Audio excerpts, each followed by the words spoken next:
Hey, Wolf Pup. Do I have that on? I do.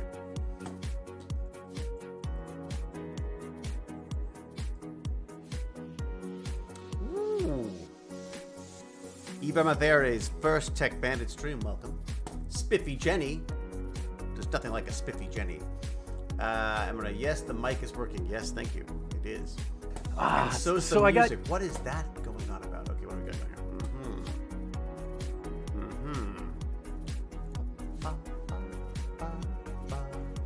All right, let me just go to my... Get a bunch of Chrome windows open while we chill out to some tunes. I don't really like this one. This is not the chill EDM I was hoping for. Where is... You know what I really liked? What was it called? It was it Chip Tunes? No, Synthwave. Let's look up some Synthwave. How about this one? Here we go. Synthwave. There's a whole album of Synthwave, apparently. There you go. We got some Synthwave going. We get Ankier, Paperclip, Pretzel Rocks, Raging Pixel, Potter Hobbit, Spacey Beth, Stacy Beth, not Spacey Beth. Although she might be. They might be Spacey. Who knows? Omar, Kiss Alliance, Yo-Yo to You, Sport01. There we go. Now we got some tunes going. Okay, so let me get to... Can I actually open this?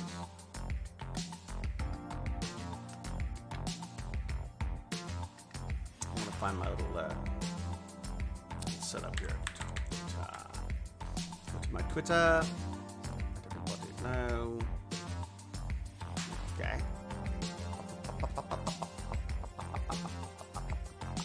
Okay. What have I been posting about, silly me? Oh, I know. You don't send to my Discord, man.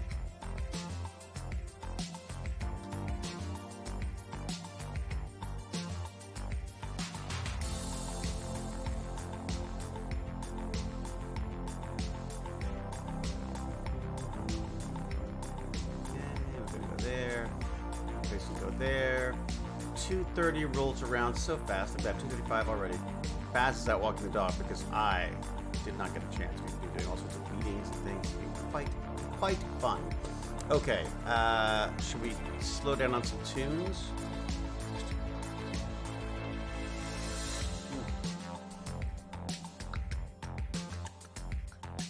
Okay.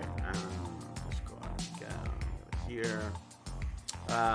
I will bring you in a moment. I'm just going to get started here.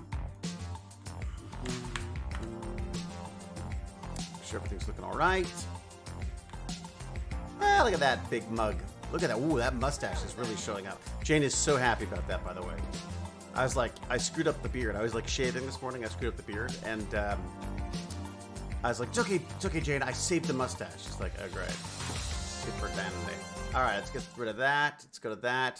So I'm still using Streamlabs for the streaming part, but I'm going to change that. I have got Stream Elements. I've started up Stream Elements. I've even started moving all of my merch to what's it called? Stream Elements merch store instead of the Stream. What is it called? I get them so confused. Stream.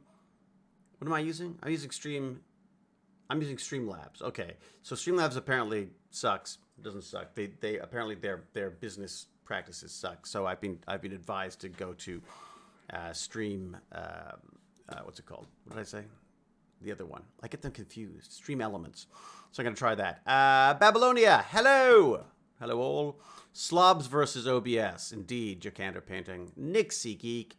How did your dentist appointment go the other day? What do you think? I got temporary teeth. I have these teeth.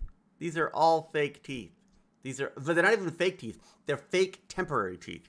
That photo I put in the that I posted on Twitter the other day was actually me once they had to shave down all these teeth because I'm sort of embarrassed to say this, but I grind my teeth so badly that I actually cracked the front 4 teeth that I had one night. In one night, I cracked 4 teeth. So I had to have them repaired. So they've got this. They've put in this temporary one, but it feels like someone's just stuck a lump of clay in the front of my teeth. But they've actually made them look like teeth, even though they're just one piece. It's kind of neat. I know who would love this. and that is Pokemon would love this because that's her thing. I had fakey teeth for a bit once before I got my caps done. Are they all joined together? Yeah, Nixie Geek, they're all joined together, and it's really weird because when I talk, I can't get air through the front, and so I make little farting noises out of the sides. So like, instead of going through the front, it's very bizarre. Anyways, that is one hell of a grinding problem, isn't it? Yeah, I know. I can sort of feel them. That like they're there, but they do feel really weird. I'm a weird. Yeah, I'm a weird. It's true. And I guess I'm a little tense for some reason. I don't really know why. I can't imagine what it could possibly be. My general anxiety could have anything to do with anything. It feels really weird. You can't brush or use floss. I know. I've got floss in the sides, and they got stuck. I was screwed. Had to like cut the little floss thing to get it out. I had a dentist fuse my teeth together and insist it was impossible to have them separate without a big gap between them. Really? Elizabeth with a Z. Gimpy G, I ain't letting Ox bully me into dropping slobs, but don't tell him. What? Gimpy G? Well, I'm looking at Stream Elements right now. And Stream Elements, I haven't tried it for streaming yet, but their shop is okay. Like, it has some stuff I like better, but it has less merch. And I'm really enjoying designing stuff and throwing it onto the store right now. So my teeth are all messed up, but nothing broken that I know of. Ah, very good. It's got a bunch of interesting topics today. Actually, there's a bunch of things that have come up. Baz has promised that I will not start talking about it too much before he gets back from his dog walk because I made him go do a dog walk. Let me get into the chat. Let me go have a look in this then, eh? Here we go. TechBandits, here we go. Well, look if it isn't a Vibe pup. Hello? Hey, Vibe. How you doing, buddy? I'm doing good. You sound unsure about that. I had to think on how I was doing. Yeah, it's good. It's good to give it some thought. Good idea. Good idea. How's your mustache coming? It does not exist. What? Oh, I mean, all the cool kids have mustaches right now. I have a really bad mustache right now, and it's kind of white too. So I look like an aviator from like the 1940s or something. Do you have any fake teeth? I have parts of them. Oh, really? What happened? I've had a couple cavities. Oh, so they had to drill them out and then fill them up. Did they fill them with like gold, or did they fill them up with white stuff like ceramic? Silver. There's some silver stuff. Ah, I don't know if it's silver, but it's some silver stuff that they put into the tooth. Yeah, I don't think I have that anymore. They took it out and put in ceramic stuff instead. But now, I don't know if you missed this or not, but I got my front 4 teeth are fake right now. You can sort of tell, but they're just temporary teeth. So they actually stick these on and say don't eat anything hard for 2 weeks, and then we're gonna put real fake ones in later. So I got the white filling. Ivar my fairy has white fillings as well. Dental amalgam, says Postman Pat, which I'm guessing is what's happening in these 4s and 0s that they've got. I had one of my caps at the front fall out in 2020. I was really glad for wearing masks. Yeah, that's true. That's a good point. The darker silver stuff lasts up to 40 years. The white fillings 15 or so. Is that it? Wow. It's a bunch of mercury and silver. What? Not mercury. Surely there's not mercury in the kids' teeth. No, it can't be mercury. Isn't mercury like terribly, horribly bad for you? If it touches your skin, it can like go through cuts and destroy the body from the inside. Like it's a poison. You know that I used to play with it. Like what? In my hands. I used to play with it. I don't know if people knew whether it was dangerous or not at that point, but I had a puzzle. I had one of those, like, you know those ones where you have to roll the ball through a puzzle? Like through a maze? I had one that was mercury. So it was a little blob of mercury that you could move through the puzzle. But of course, me being me, I opened it up and played with it. But yeah, it's terrible stuff. It's not massively dangerous I think it's. Oh, Ivar my fairy has their mom has mercury fillings. It's not that kind of mercury. Mercury a liquid? I thought it was too. Why they say not that type of filling, but if it's called a mercury filling, okay. Let's see. I don't think it's mercury. It's because mercury is a liquid. Well, but mercury could probably be solid too. Dental amalgam is a dental filling material used to fill cavities caused by tooth decay. Dental amalgam is a mixture of metals consisting of liquid elemental mercury and a powdered alloy composed of silver, tin, and copper. Is that really how they do it now? When did they stop using mercury in fillings? In 2008. Announced that the use of silver, mercury, or amalgam dental fillings has been banned in Sweden, Denmark, and Norway. Wow. That's interesting. Oh, that is. So they have been removing stuff. Tiny amounts of mercury are released from the filling when you chew. For most people, this bit of mercury is nothing to worry about. But what? Isn't that wild? Yeah. So, interesting. Maybe worth asking about. You should ask your dentist what you've got in your teeth. Probably good to know, isn't it? It just feels weird that you'd have something in your teeth that was actually, like, poisonous. I know I used to have tons of... my molar, so... It's what was that? It's only my molar, so I don't think I should be too afraid about it. Oh, no, I wouldn't be worried about it because they wouldn't have put it in if they were really worried about it. But I guess even just those tiny amounts, it would be better. It's probably better not to have them, I would think. Wouldn't you? Yeah. There you go. Disadvantages. Silver color may not appeal to people who want a natural look. Do you want a natural look vibe? No. Yeah, I could care less. If it's at the side of my mouth, nobody's gonna be going in my mouth unless they're a doctor. Unless I'm screaming at them, and then they're not going to like me anyways. Tiny amounts of mercury are released from the filling when you chew. For most people, this bit of mercury is nothing to worry about. Studies have shown that amalgam fillings do not cause illness. They have been used on people for more than 150 years. Okay, so you're probably pretty good. Health Canada advises pregnant women in need of a filling to wait until the baby is born before they go ahead with the procedure. Your dentist can suggest other kinds of fillings if the work is urgent. There you go. There's also gold fillings, right? Oh, That's a mixture of gold, silver, and copper. Gold, silver, and copper. Maybe that's what you've got. Maybe you've got a gold, silver, and copper one. I don't know. Did you go in for 2 appointments? Just one. Oh, so maybe it's not. Who knows then? I'd be curious to know what you've got though. I was kind of intrigued because, and I think I even put this in our list. Hello. Let me put this in your wallet. Sure. So, yes, you should totally put that in your wallet, Gimpy G. Yeah, you should totally put that in my wallet. Totally. Put those gold fillings in your wallet, Gimpy G. So, love the stash, David. Isn't it great? It looks like you're going to solve crime in the 80s. Doesn't it? It does, doesn't it? Or fly a plane. Or fly a plane in a daring rescue. Over a desert. How are you feeling, buddy? Was it, I think it was James said you'd not been feeling well. Yeah, I'm feeling quite a bit better, I think. Can we ask what the problem was? Or? Yeah, just like a bad cold. A bad cold. So you had man flu. Yeah, what I super hate is that, snot comes out of your nose and you can sniff it in, but I can't do that. Yeah. And you can't sniff it back in again? No, and then also... So your nose just runs. Yeah, so I just have like a really crispy mustache for a couple days. That was me. So that you just described me as a child. I was like that kid with like that sort of like salt, the hardened crust under the nose. That was the kind of child I was. Just so you know. It makes sense, but you're really killing any, superstar Hollywood. Are you losing my mystique? At least my mystery? You're losing your mystique. I'm killing the mystery. Yeah. It's like I say to Jane. Jane, come on. A little mystery. Stay at, you don't want to be in here. That's, Is Wolf Pup in here? Wolf Pup's here. Yeah, five Pup. I was just concentrating on my game. He was concentrating. What game are you concentrating on today? Fall Guys.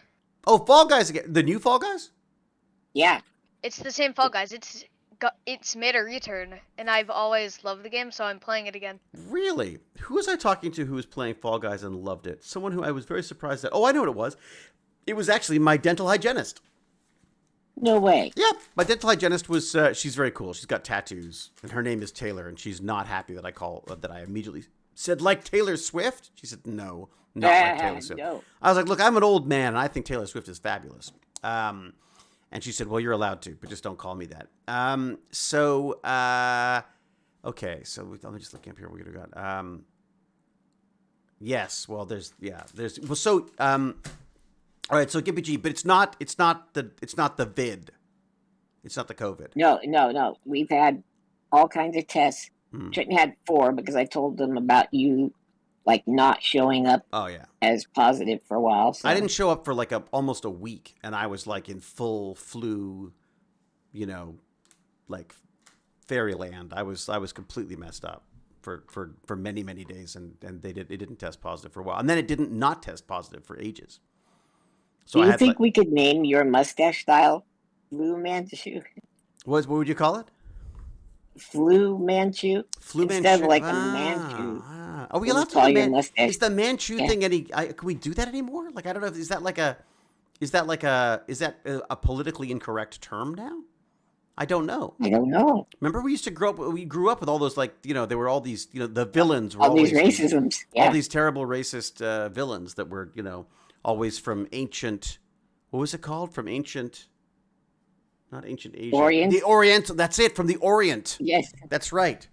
Yeah. The mildly racist, says Nixie Geek. Yes. I mean, this is the thing is you sort of forget that you've grown up with this stuff.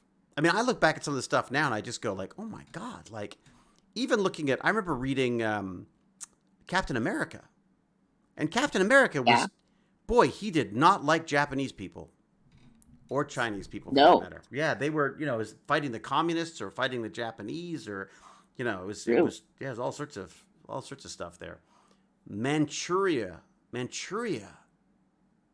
Yeah, that's right. Manchuria. Manchu is a group in China. It's not a slur. Okay. Phew. I remember the Manchurian Candidate. But yes, that was creepy, wasn't it? Technically, Oriental is considered racist. Yes, because it's sort of like it's sort of generalizing, if that makes sense. Okay, and then to me, you can be an Oriental rug, or you can have an Oriental rug, but not a person. Yes. Okay. Oriental. Right. My grandparents would always talk about that Oriental gentleman or whatever. Like, it was always that. And I was always like, the thing that took me so long to realize was that, wait a second, we don't say that white guy, right? Because the assumption is that they're white in my upbringing, obviously. Yes, in our world, right. And also I'm assuming the same thing with disabilities too. You don't assume disabilities. Why don't we assume disabilities?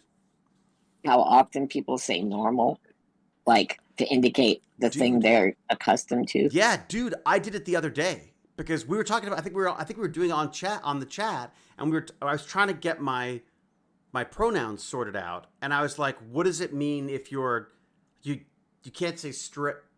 Straight implies that somehow anything else is bent or whatever, or not right, misshapen. Somehow. I guess. So I'm like, well, then is that like, so what do you say for someone who's just a normal woman or a normal man? And then of course that's a terrible thing to say.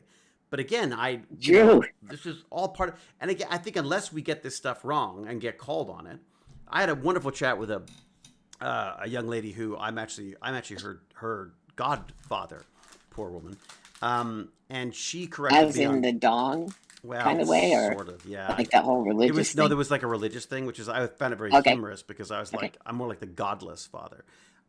Yes. But so it's sort of a joke. But she corrected me on something, and I apologized. She said, "Don't apologize. Just say thank you.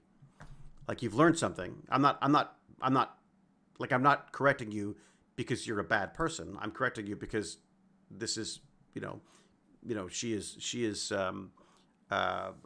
She's LGBTQ, I guess, 2+. I'm not sure. It seems to get longer every time I say it. And so she had a couple of things that she was pointing out to me. I don't actually remember what they were now.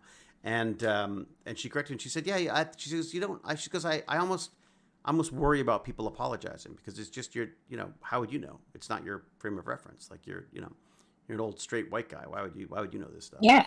Well, she sounds smart. Oh God, she's very smart. In fact, she writes. She writes like cinema blogs and reviews and stuff. I should ask if it's okay to put that out there. But before I start sharing stuff. But yeah, she does a lot of really great writing about. She had this whole thing about you know, a lot of these movies I grew up with as a kid, they have been sort of, they've been sort of, for want of a better word, co-opted by the LGBTQ community, and they've got their own take on these films that, you know, we would have at the time not thought twice about, you know. So Oh, I've seen that, like where they go, no, this was actually an allegory for yeah. like the Matrix and things like that was a trans thing. Oh, was it? Well, Oh, I if you guess think it about was. the I two guess. brothers, Oh, yeah, yeah. I suppose in light of what we now I think know, they're sisters now, right? and that's right. And I guess there's the question of, do you want to stick with the reality that you've been given, or do you want to create your own? Oh, that is interesting. I can see that. Interesting. Red pill, blue pill, something like that. Yeah, that is interesting. Okay. I mean, I've heard that there's a huge LGBTQ take on Atlantis, on Stargate as well. Apparently, there's a whole sort of mythology built up around that stuff as well. I mean, you know, but then I'm making out with my You are kind of co-stars. sexually ambiguous. I You're not like and you're by not that like you a mean male like Momoa is a male. you mean like attractive to everyone is So basically what you're saying, right? I'm just saying there's a different. I think that's You know, where you're he's going. a guy, And then there's me. and then you're a different kind Yeah, of guy. I have much more appeal, is what you're saying. I think what you're saying. I think I get you. I think that's pretty much what I'm saying. I think yeah. It's just I think the key here is you obviously don't want to make mistakes, but you do make mistakes, and it's taken a while for me to get to a point where I feel comfortable. Not comfortable. I feel uncomfortable talking about this stuff, anyways. But I feel that it's a discomfort that I should have, because I feel like it's stuff I need to address, even just for myself. Wouldn't you rather make a good-natured mistake than leave things unsaid or just don't engage? Yeah, me too. Yeah, it's a story I'd of my rather life. make a mistake. Yeah. I mean, I used to joke about how, you know, I would enter the dance and then trip. And then you figure that from there on in, once you've hit the floor, there's nothing, you can't do anything worse than that. So once you've fallen down, either people feel sorry for you or they think you're an idiot. And then, so anything sort of goofy you can do. I mean, I use trip as an example. Now, did you keep smoking throughout the trip? The whole time. Or did you? Oh, yeah. And doing my hair. Yeah. Yeah. That's what I thought. Yeah. No, we Did weren't. your hair stick into the ground like a knife? Well, my hair was probably more flammable and dangerous than the cigarette, to be honest. True. Because they were so serious. Whoa! Holy mother, that scared the crap out of me. That is my dog. My beautifully trained near wild dog who's just come back from a walk, I'm guessing, and is quite excited. You cannot get any lower than the gutter. Good point, Nixie Geek. Good point. Yes, that was the dog coming in to say hi. I was shocked at how negative people were about LGBTQ ships in Stargate. There were like relationship stuff. When I looked at old posts from the early 2000s, yeah, I don't remember people being like that back then, but I guess I didn't realize at the time. Yeah, I mean, I think that's the thing, is you just don't, you don't realize how, if you grow up with, like, so overt homophobia that's slowly rescinding, in the light of day. The stuff you just don't. I mean, I used to use the F word all the time, and it was an insult. I mean, that was, we used to use and the R word. I mean, my God, that was all the time.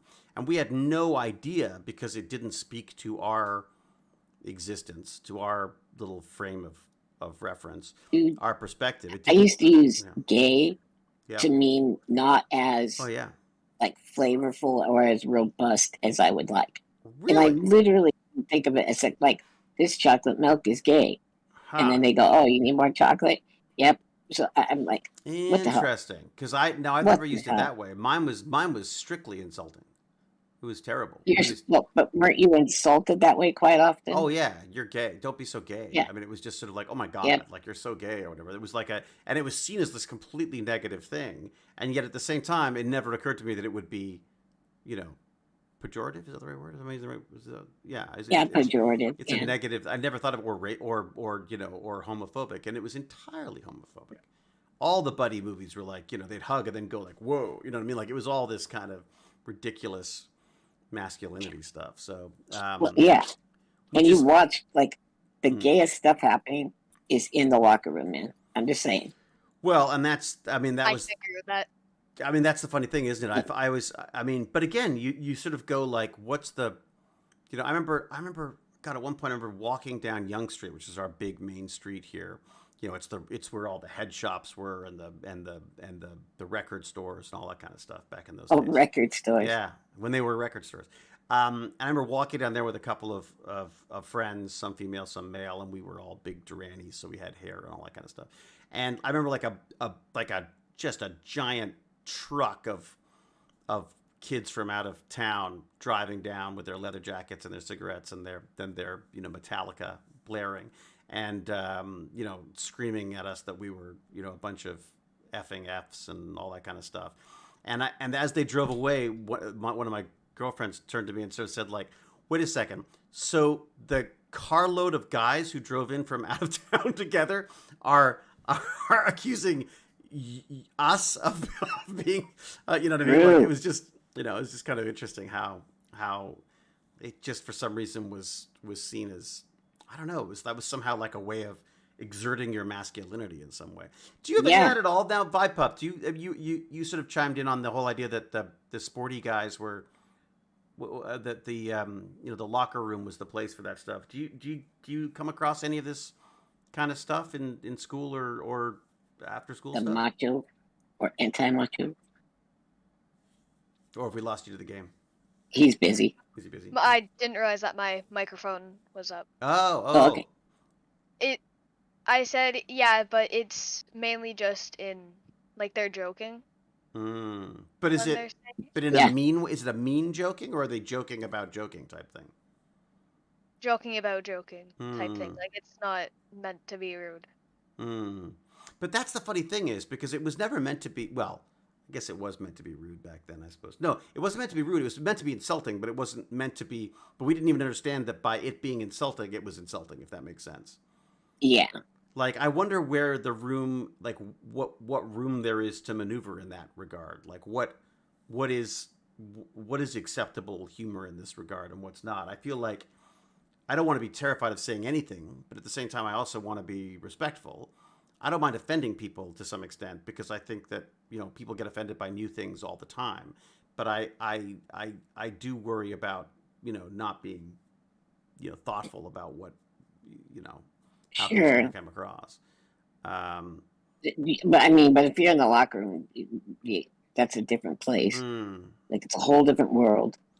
I got the gay thing back then too, like, because I had to get taken to the restroom, and I don't know what, they just didn't have any accommodations, so they would like curtain off a part of the boys' locker room. Right. And then the guy who was in special ed several years earlier was my assistant. And he was such a doofus. He liked to drive my wheelchair around when I wasn't in it. Okay, so anyways. Wow. But then there was like huge rumors started that there was, he was fooling around with me. I was like, dude, no, I'm perfectly verbal. I would not only say something, I'd be screeching it from upon the rafters. So, but the poor guy, he got fired anyway. No, seriously? Just on rumors? Yeah, I said, based on I rumors? think I might, because I was only in like 8th grade, right? I was like, he drive around my wheelchair, but that's it. I think that was enough, but yeah. Yeah, that's probably not, actually, yeah, you could probably get in trouble just for that, couldn't you? Probably. Yeah. He probably shouldn't have sat in the $20,000 wheelchair and drove around like a toy. But man, it would be fun though, wouldn't it? I mean, like It would. Yeah, I mean, people use that word "gay" that way even in the late '90s when I was in high school. Yeah, I mean, it's.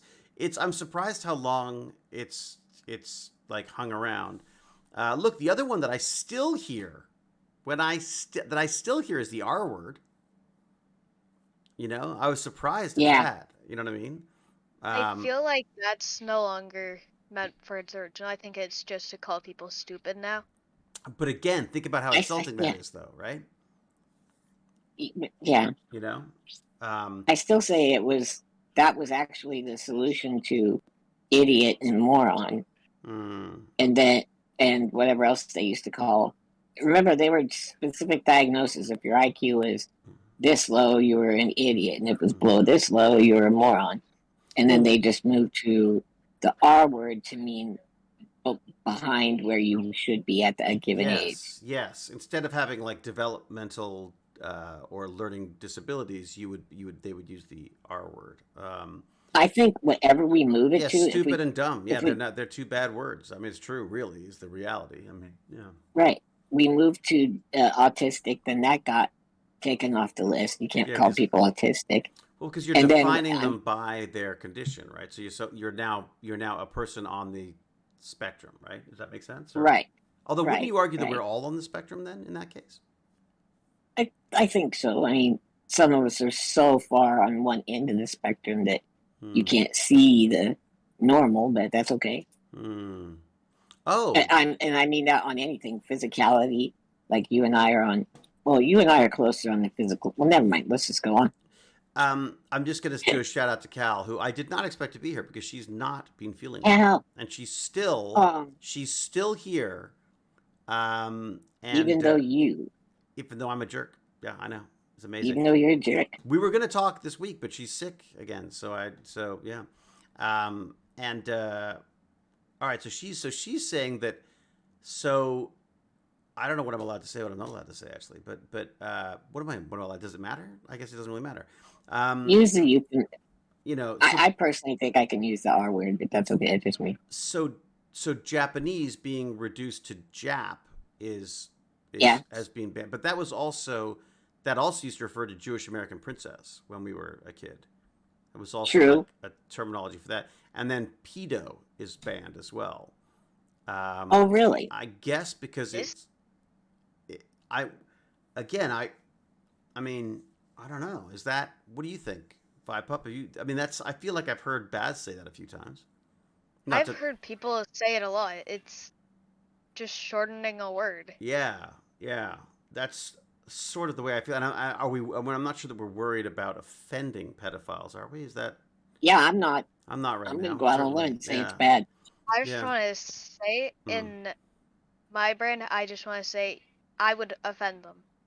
You'd be happily offending them. Happily offending them. Yeah. I mean, the funny thing Yeah, about that is, I mean, I'm really curious to see where society will go with that because, in my mind, I think there must be something. There is some kind of a mental condition there, right? I mean, it's not like people, the for sure. normal, for want of a better word, or should I say, neurotypical people, would not have those kind of would not be compelled to act on any of that kind of stuff. I mean, I almost worry sometimes that Yeah, by making it, something that people get thrown in jail, it almost implies like, you know, they have any control over those thoughts. But at the same time, I'm afraid my gut response is always like, rather violently opposed.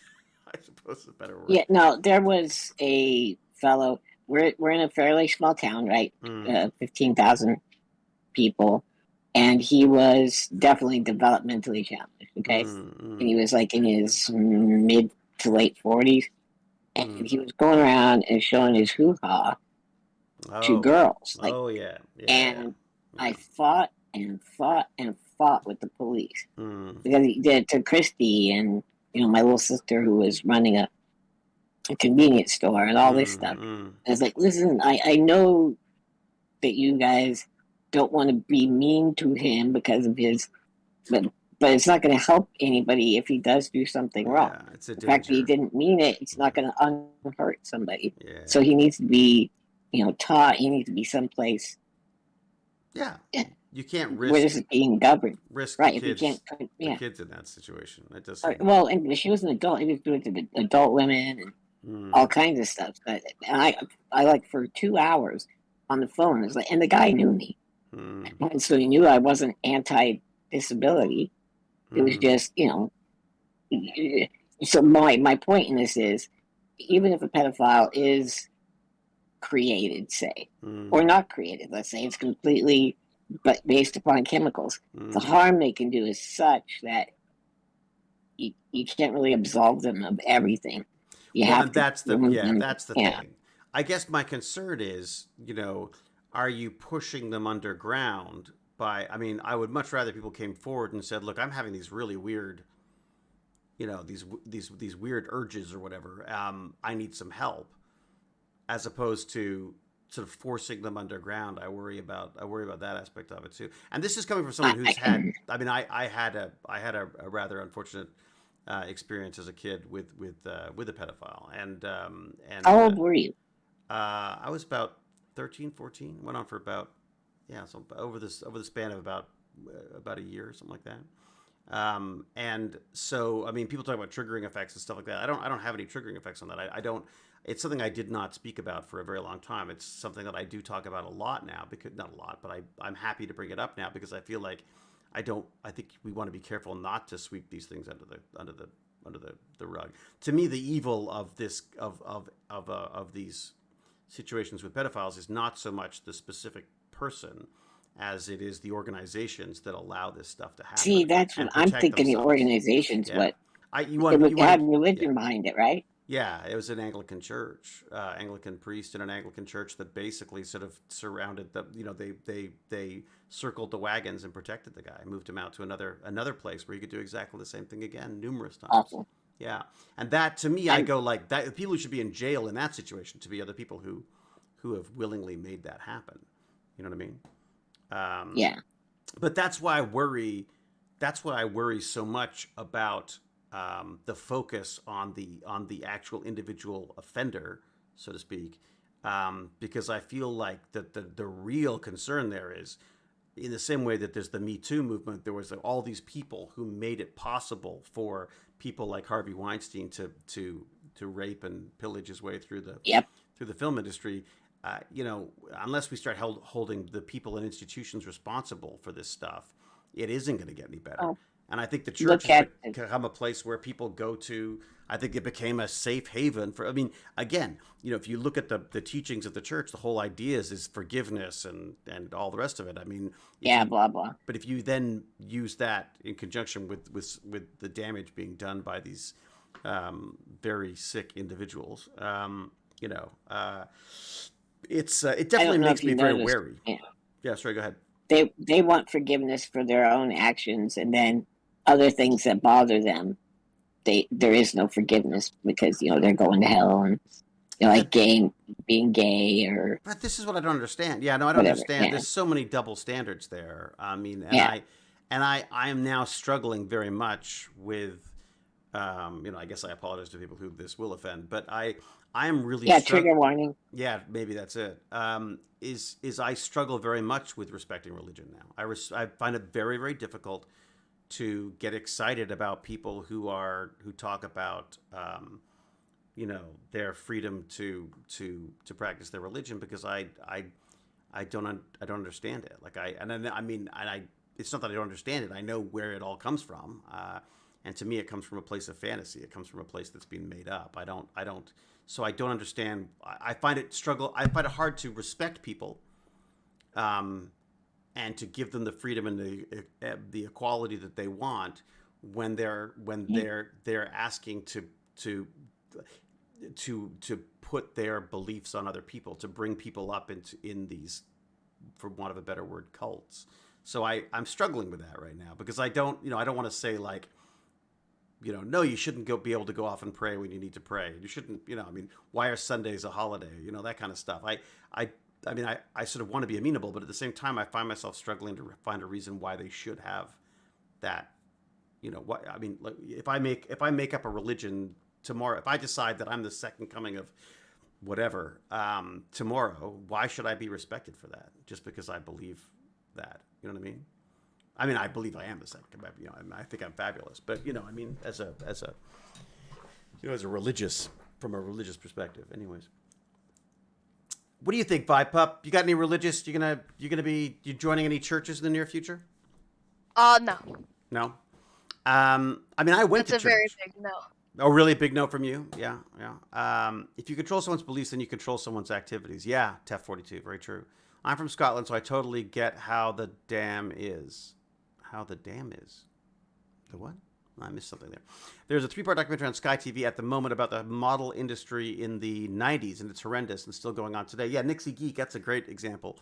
The modeling industry, one of my little sisters was in the modeling industry for a while, and she left because she was just like, this is an industry that forces women and young women into horrendous situations puts them in great physical and mental danger, and then starves them. Like literally, it's about starving and having ridiculous body image issues and all sorts of stuff. It was amazing. And she's pretty strong, and she was doing very well in the industry, making a lot of money, and she walked away from it because she said, this is just an evil. This is an evil that needs to be dealt with rather than joined and profited from. So I thought that was kind of interesting. You know, us Hewletts, we love to tilt at windmills because it's still going strong, that fashion and industry, and so's religion. Woohoo! We could just start our own religion. Could there be like a TechBandits religion? What would we do? What would we worship? I mean, me. I'd quite be happy with that. It'd be fun. Plants. All hail Rodney McKay. There you go. What are you gonna worship?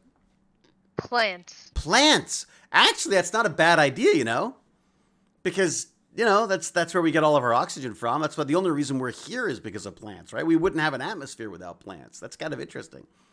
What could we call ourselves? The chloroplasts. I know what that word means. Well, the chloroplast isn't that the part of the plant that allows you to convert energy into the sun's energy into water and oxygen and energy, basically. Sacrifice lemons. I don't know. Yeah, it is. I think it's the sun. I think it's the stuff that allows green plants to convert sun's energy into food, basically. Chlorophyll, yeah, but the chloroplasts, I believe, are they not the cells themselves that or chlorophytes? Wow, there's all sorts of words for this. They trigger photosynthesis. There you go. Plant Jesus, the green Jesus, the great green Jesus. I purposely spelled that wrong. The Jeebus. Why Jeebus? Oh, so it's not too close to the Jesus thing? It sounds made up. It does. Doesn't it sound made? But that's the funny thing, isn't it? What I love about it is that we've actually got stuff to back it up as opposed to the Bible, which doesn't, That's why I find it so funny that in this day and age, we keep going back to these old documents, be they the Constitution or the Bible, and trying to argue over the minutia of the wording of things that were written by a bunch of guys who weren't allowing women to have a voice in any of their stuff, and trying to address that to today's issues. We'll pray for the third coming of the plant Jeebus or Jebus. What do you think? How would you say it, Wolf Pup? Plant Jebus. Plant Jebus. Jebus. So you're the high priest of the sacred church of the plant Jeebus. I love it. I try watching on my phone and it keeps crashing. You know why? Because God hates us, Captain Catherine. That's why. God does not approve of this message. Okay, a bunch of stuff. Let's see what we got going here. I'm kind of thankful that Baz wasn't here for the first part of this because he doesn't. He is here. Hey, Ham. I just thought of what we could do in our plant religion. Oh, what can we do? The sun is just a giant sunflower. Oh man, it's so true. It is the great sunflower that gives all other flowers the power. Oh, flower power. We can use flower power. There's a lot of stuff. We got to work on a Bible. I pray for one thing, the return of the McKay and Brad's new script if Amazon ever gave it a green light. Good idea, Spore. Way to bring it back to Stargate. I'm very interested in today's topics here. NGL. What does that mean? NGL. NGL. Not gonna lie. Not gonna lie. Ah! Ivar my fairy. Well, good. I'm glad. Not gonna lie. I like that. NGL. Is that like a term that you kids know today? It's the term that I've seen everybody use. That everyone knows except me? Yeah. Great. Right. Maybe Baz can explain it to me later, like he has to do everything else. So Baz, I don't think you've touched on any of the subjects that I was going to talk about today so far. So you're well in time. How did it go with the dog walk? It was fine. Yeah. How was she? She came down like a hound from hell. Yeah, she was like that. Were you here to learn about the church of the great green plant Jeebus? It was Vibe Pup's idea that we should start our own religion and we should worship plants because that's where all the oxygen and life on Earth comes from. I just thought plants were pretty cool. I didn't think of that part. Do we have to? I guess we wouldn't even have to like nail them to a cross or anything. We could nail a cross to a tree, or just put vines on them. Or just put vines. That's true. Plants and Rodney McKay. NFG Fubar dongle. What the hell is that, Mark LeBomp? Mark Lapointe? Mark LeBoink. Don't worry, David. We'll teach you. Thank you, Eva Maferi. NGL's been around since the 90s? Seriously? So have I. Okay, so let's see what we got in the way of things to talk about today. So the first thing, I'm going to jump straight into... Should I just jump straight to the funnest one? What do you think, GPG? He's not here now. What? He dropped out again? Yeah. And you know why? Because he doesn't believe in the great green Jeebus. Okay, I got to do this. Why do you say it with that accent? I don't know, but I just can't help it. Every time I do it, I just want to talk like this. That's what I want to do. Okay, this is. I'm gonna see if I can pull this up as well. Here's my Chrome. Dear my Chrome. Let me find my Chrome. Look at this baby right here. Can I do that? I guess I can do that. Check this out. Look at this freaking beast. This is a nuclear-powered sky hotel. Now, admittedly, it's an animation of a nuclear-powered sky hotel. But this thing is supposed... Their plan is to have this thing flying around for 5 years at a time if necessary. All powered by nuclear energy. How do I get back down?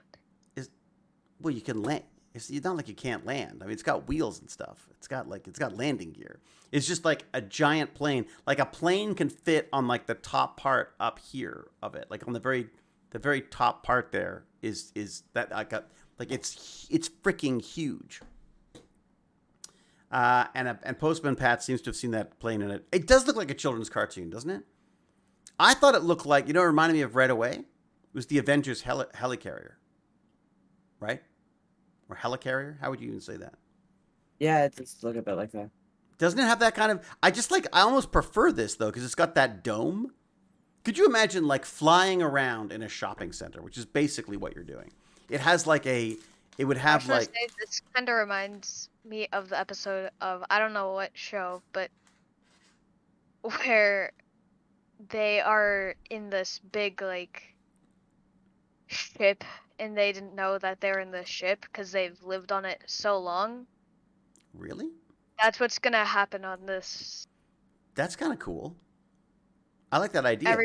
Was it passengers? It's the Sky Park. It is a Sky Park. It's true. If it was a hotel, I couldn't sleep there. I have trouble sleeping on planes, says Movie Lad. That's not a plane. That's a shopping mall. I wonder if it would bounce around. I mean, it must still bump around, right? I mean, it probably has like some kind of a system to keep it steady so it's not jumping around all over the place, I guess. I couldn't sleep in a mall. I think I've fallen asleep in a mall before. I think the storyline might be the Orville. Yeah, it could be the Orville. That might be the Orville. That's true. It does have an inertial dampener, McKay, and very true. I was going to say inertial dampener, but that just sounded made up, so, Anyways, I just thought this thing was pretty cool. I just had this image, though, of all of these very, very rich people, right? Of the only people who would be able to afford to be a part of this thing. You know what I mean? Like, it seems like only a few people could afford to do this flying around in a giant ship for 5 years at a time. It would be kind of neat, though, wouldn't it? Yeah. I just think that would kind of... I don't know what the point of it is, though. Do you? Is it just a novelty factor, do you think? Because there's no advantage to it. I mean, wouldn't it be... Like, how would you even stock the mall? Like, oh, I'm afraid we're out of whatever. We'll have to wait till we land in 5 years. It's only so the rich can fly around. All us grunts left scavenging on the ground. That was it, Nixie Geek. That was exactly it. My image was that this thing would fly around with rich people in it, and they'd look down and go like, oh, look, the Amazon's on fire again, darling. Take a photo. Oh, look, that's where the ice caps used to be. I mean, it just seems a bit like, it does seem a bit much, doesn't it? You don't have to refuel, really. Oh, you get refueling planes, of course. Yeah, you'd have other planes fly up and leave supplies, I suppose. I say, the peasants are revolting. I can see it from up here. You know what I mean? The mustache kind of works for that. What are you saying? Oh, what if you want to get off, but you are not scheduled to get off for a while? Do you just, like, skydive down? Parachute. Oh, my God. That'd be kind of cool, though, wouldn't it? Like parachuting down? Off of that giant. Wow. I'm so sorry. Little Francine's been sucked into the jet engine. Oh yeah, I forgot about jet engines. What about the waste though from the energy source? Yeah, but Spore O1, it's nuclear powered, right? So the idea is that Nuclear power is still heavily pollution. well, yeah, but you could run. I mean, you could run for years without having to refuel it. I mean, then we would deal with that pollution the way we deal with. It's a weird. It's kind of like how do you do the trade offs on that? Like nuclear We don't power really creates. deal with pollution now. Well, but nuclear power doesn't. I mean, it creates waste, but it doesn't create the same kind of like airborne pollution, does it? Or am I wrong on that? I feel like it doesn't. Sorry, say that one time. Well, like unlike a jet engine, a jet engine is just spewing out crap because it's burning whatever it is, mainly ethanol, isn't it, or something like that? It's burning fuel. It's causing lots of like toxic waste and pollution. Whereas this, while it's flying, I'm assuming there would be virtually no. It's not like the nuclear power plant is giving off waste. Yes, it's creating material that has a very long half-life that will need to be sort of buried eventually. But that's the whole. I just wonder the trade-off, I guess, in people's minds is safety and how long this radioactive material hangs around for. I feel like we've done nuclear power a disservice. It hasn't had a chance to blossom the way I'd kind of hoped it would, if that makes sense. But some people hate it. Yeah, you really don't want a flying Chernobyl. That is a good point. It sounds like a solution for the very rich to escape societal turmoil on the ground. Yes, I agree. Kawhi Wolf plays. I mean, that is absolutely it. And that's my concern is I feel like it's a bunch of rich toffs who look like me, only with nice cravats and things, saying like, oh, dear, we must save the planet. Look at it. It's beautiful from up here. Yeah, you don't have a meltdown and having it crash. Oh, God, there you go. Dear God, how will it remain in orbit, in space? You need anti-gravity. I mean, something like this, yeah, it feels like this would be a better spaceship than an airplane, don't you? The more I talk about it, the more I think this is an absolute waste of time and effort. Anyone else with me? Yeah. Okay, we're done. It was a waste of time. I think Yeah, the there you second go. we talked about it. But it is kind of cool from a technology, what is possible with the technology, though. That's all. I'm just going to throw that out there. Yeah, it's mothership, absolutely. But yeah, it's a complete waste. I would say this makes more sense if you take off the wings, take off the landing gear, put that puppy in orbit around the planet, and use it as a jumping off point for going to the moon or something if we have to do that. Eject the warp core. Exactly, Mark Lapointe.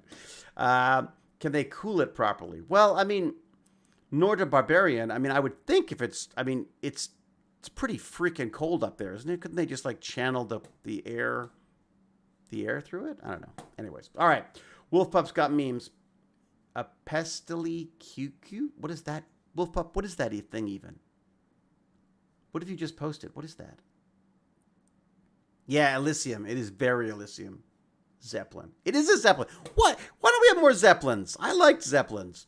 I mean, they blow up and there was the whole Hindenburg issue, but it was other than that, they seem pretty cool. All right, so let's move on. That is one so we think they're going to strike that from the record. We don't think that's really of much note when it's going forward with things. Let me look up what else we've got here. I'm going to move that. What am I going to do? I'm going to copy that. I got to create my list of things we've looked at, so I've got it for my notes later on. Okay. Oh, is it going to play music at me? It is, isn't it? I know it always does that. Okay. So, all right. Next up, what have I got for you? I've got this. Dun, dun, dun. All right. This is where we might want to get. We may want to get our friend James Gurney in if he's around, because it's this new. It's not a great article. Where is it? Okay, so this is this. You're just gonna look at a wall of text. You can look at a wall of text right now. Hang on a second. Let me just do this. It's me sharing Chrome. So this bacteria with recording function captures gut health status, which to me are spy bacteria. So basically, bacteria. I got another link that might be better for this. Let's have a look. Here you go. This gives you a little something to look at.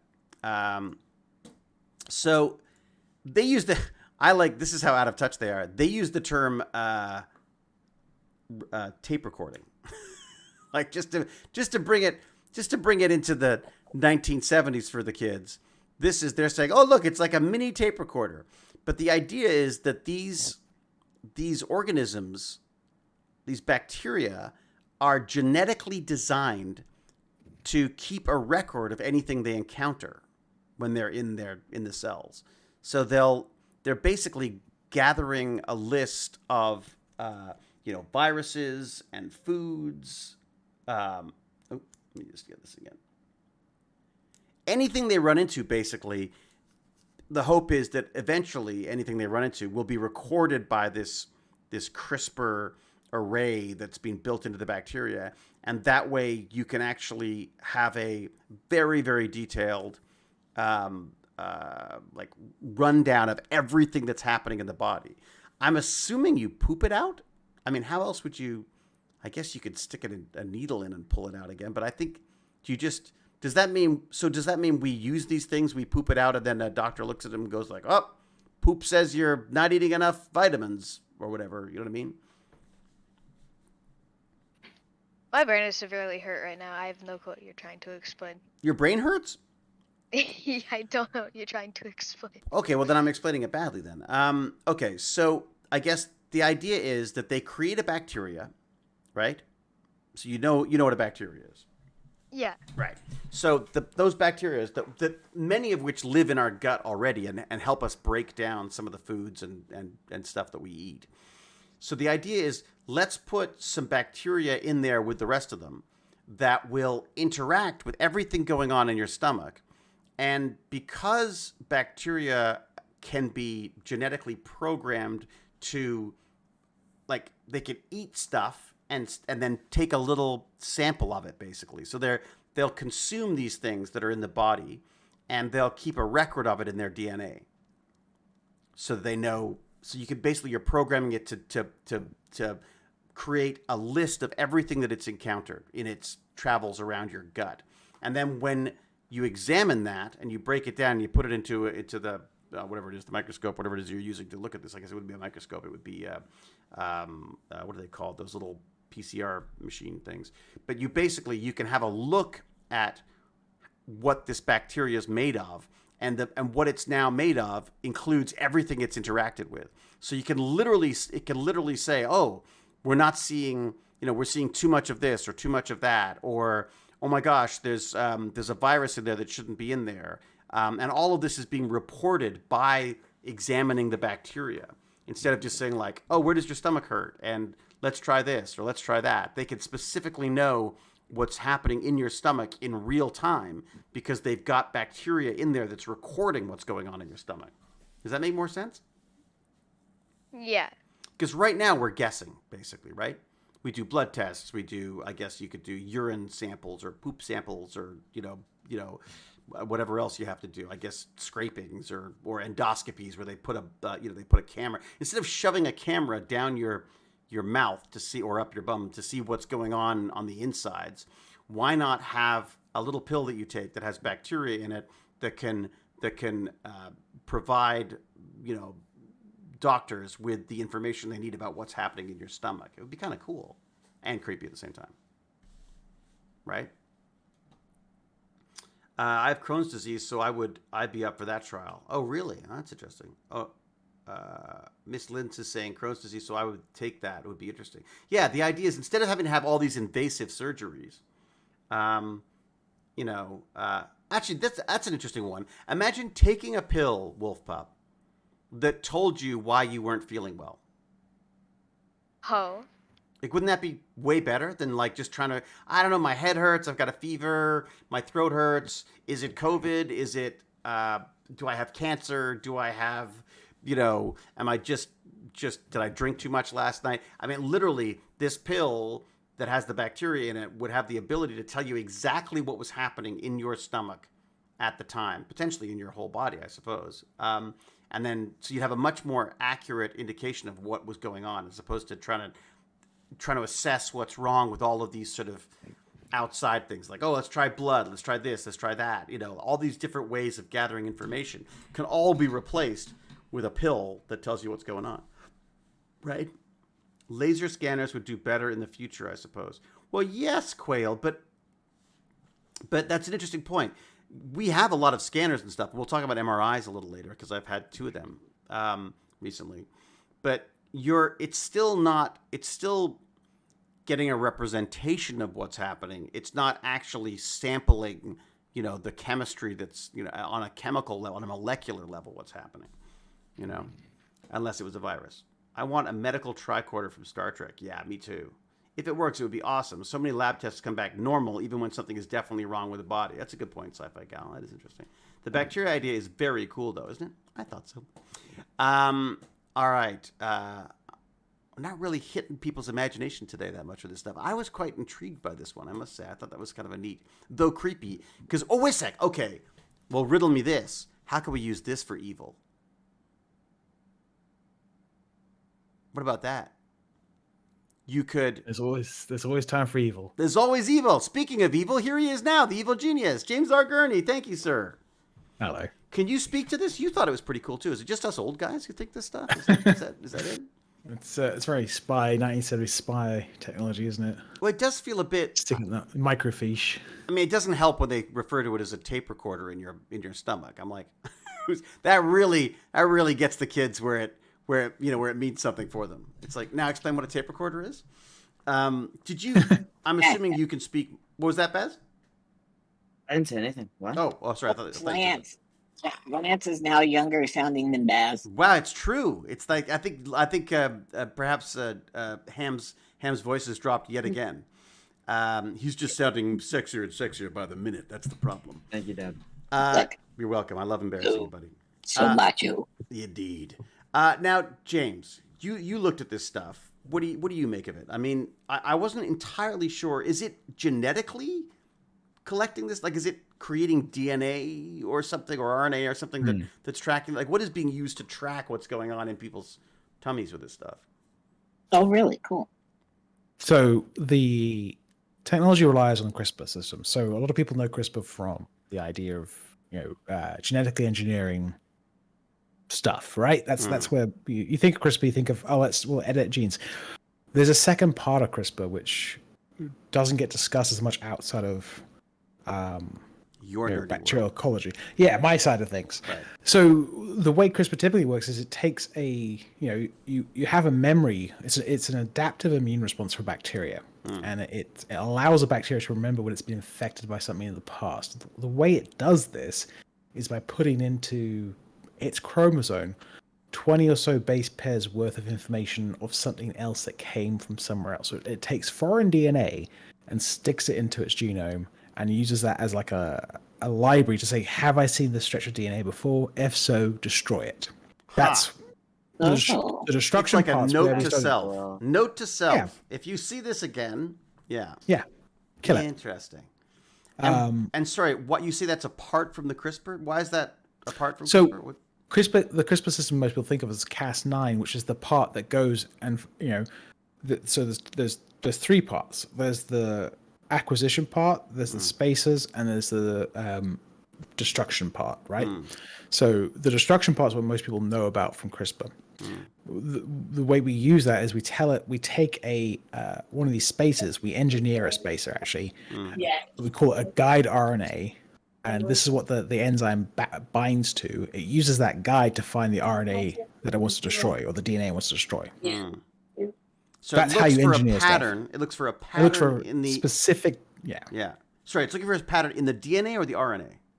DNA. There are RNA systems as well, but Okay, all right. mostly it's DNA. But it uses a guide RNA. It's And when you say complicated. we're using we know about the destructive part. What are we destroying? That's how you do genetic engineering. So we worked out, science in a whole worked out you could use that enzyme to genetically engineer DNA very specifically, because you could give it a very specific region, say, I want you to go to exactly this part and cut it. And then we worked out if you cut it, you can then change how it gets fixed. That's how CRISPR-Cas technology works as a genetic engineering tool. What this is relying on is the first part, the actual acquisition of spaces. When we do the engineering, we're not using acquired spaces. We're giving it a space. We're giving it the guide RNA. We're telling it, look for this. But the bacterial immune system obviously has its own space acquisition stuff.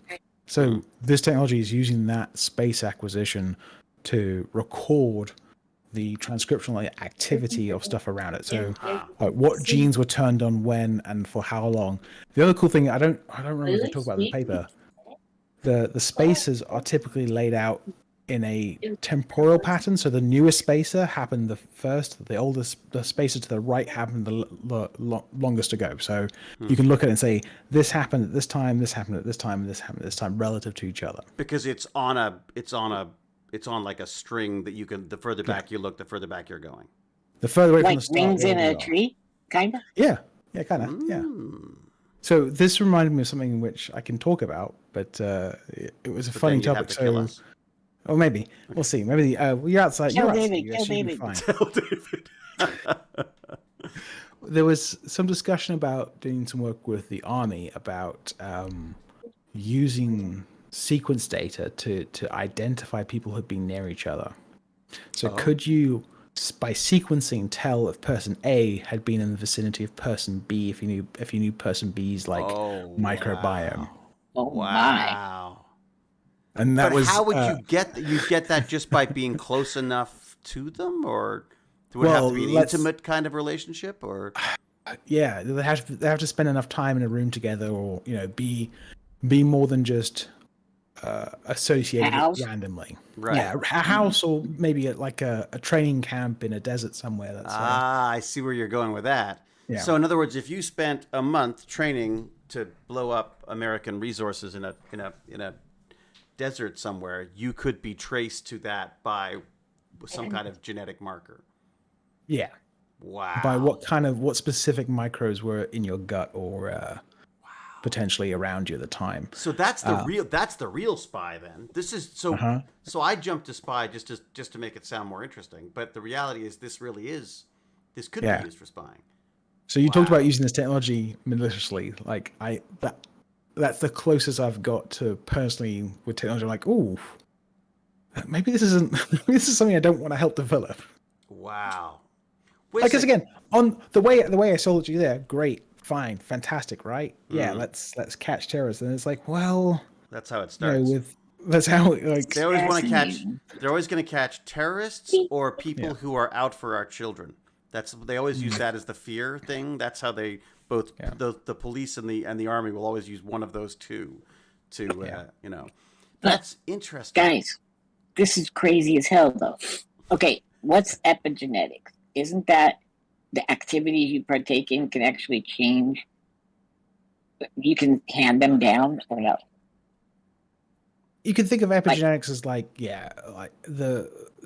the structural changes that don't change the DNA code, but change how that code's read, and that can be passed on. So you get a protein that will sit on part of the chromosome, and that when the cell divides, that protein's still on that chromosome. It's not magic. It doesn't just materialize a new chromosome. It actually separates out, and that even though the gene's there and it's capable of being turned on, the current cellular processes mean it won't get turned on. Huh. Okay, now talk to me like I'm David. No, I'm sorry. Well, it's funny. I just looked it up because it's epigenetics, like EPIG. Epigenetics. EPIG. Okay. Oh yeah. So the definition would be the study of how your behavior and environment can cause changes that affect the way your genes work. Right. That makes sense. So you see? Some genes will come into play. Some genes will come into play Does depending on what sense? you come into an interaction with. Right. That makes sense. I always thought of that as like plasticity or elasticity of your body. If you look at a swimmer's body, I thought your body was reacting to what it's being asked to do. The lungs capacity grows because you're taxing that system. I didn't think then that could be passed on. It's not. You know what I'm saying? Is it? Well, I didn't think it was. we're approaching Lamarckianism in terms of evolution theory. So Lamarck was an early proponent of a type of evolution. It said basically the reason why giraffes have tall necks is because they had to stretch, and over their lifetime, continual stretching made their necks slightly longer, Oh, and that that doesn't passed make on to their. sense. Oh, I Pass thought on it to was their just that the offspring. ones that had longer necks survived, and the ones that didn't. That's natural selection. Right. That's a competing theory. So Lamarckian evolution is considered wrong, but it really isn't. Like No, it's not altogether. there wrong, are parts of like CRISPR-Cas, for example, is a great example of Lamarckian evolution where a physical change in the biology is inherited, and that the DNA gets inserted into something and then it transmits down, and that's how the system works. But that's us. We did that. No, that bacteria do that naturally. That's Oh, where I the system see. came from. I see what you're CRISPR-Cas saying. is a natural system. So, Right, of course. Right. So this could happen naturally in places and does happen naturally in places. Yeah. So, right, I So got you. Okay. it's kind of a dirty secret of CRISPR-Cas is we don't really know what it's doing that much. Like it's considered to be That's this bacterial comforting. immune system, and it has all this interesting stuff. And actually, when we actually try and activate it, it's kind of hard to get it to do it in the lab, at least. But it's also the reason why we have the vaccines as fast as we do for COVID, right? I mean, without that, we wouldn't. I don't think CRISPR did anything for the vaccine. No. What about the think so. RNA? What about the RNA treatments for it and stuff? That wasn't? I thought. I don't think they used Sorry? CRISPR-Cas for that. No, but I mean, like, but we've used. Sorry, the thing that I heard, and maybe I got this wrong, but was that because of CRISPR, we've been able to go in there and do lots of cuts and pastes and that kind of stuff, which has allowed us to understand more what affects us, or what sort of proteins and such affect various different parts of the way we work, and thus we are able to make huge leaps in our sort of medications because of this stuff. I thought that was the idea, was that we can understand more about us because of this. I'm honestly not sure. Really? I'm not saying you're wrong. I may be don't being know sold enough You're about the wrong. He's subject. totally telling you you're wrong. No, If David was wrong, I'd say he's wrong. Well, Honestly, you've reached the limit of my knowledge. So. it's possible I'm being sold a bill of goods too, because this is no doubt was from a CRISPR-related technology company of some sort that was talking about. I mean, this, so. CRISPR's definitely improved our knowledge, but it's a tool, a very big toolbox of stuff we use to like. Biotech didn't start in 2008 when we just worked out CRISPR-Cas stuff. It's been going for 50 years. Right. The vaccines themselves, I don't think there's much knowledge we didn't know prior to like 2012ish about how the immune system would function if we could do what we did with those vaccines. Like the way the vaccines work is, I mean, it's remarkable, but I don't know of any single crucial step that was discovered using a CRISPR-Cas technology. But then again, I'm not actually an immunologist, so maybe I'm like, oh, the understanding of how to guide stuff inside an immune cell was discovered using CRISPR-Cas. Maybe that's the case. But you're also not a lawyer, and that doesn't stop barnacles from asking you lawyer questions. I mean, Yeah, exactly. Oh, that's If the interesting. starfish falls off your bosom. I thought what the does interest happen? was that was what it was about, wasn't it? That's so funny because I just assumed that because it was an RNA medication that it must have been related to CRISPR somehow. So maybe that's my own. Interesting. All right. Again, there might be some very good cases where they used a CRISPR-based technology to determine how the mRNA vaccines would work, but I don't know one off the top of my head.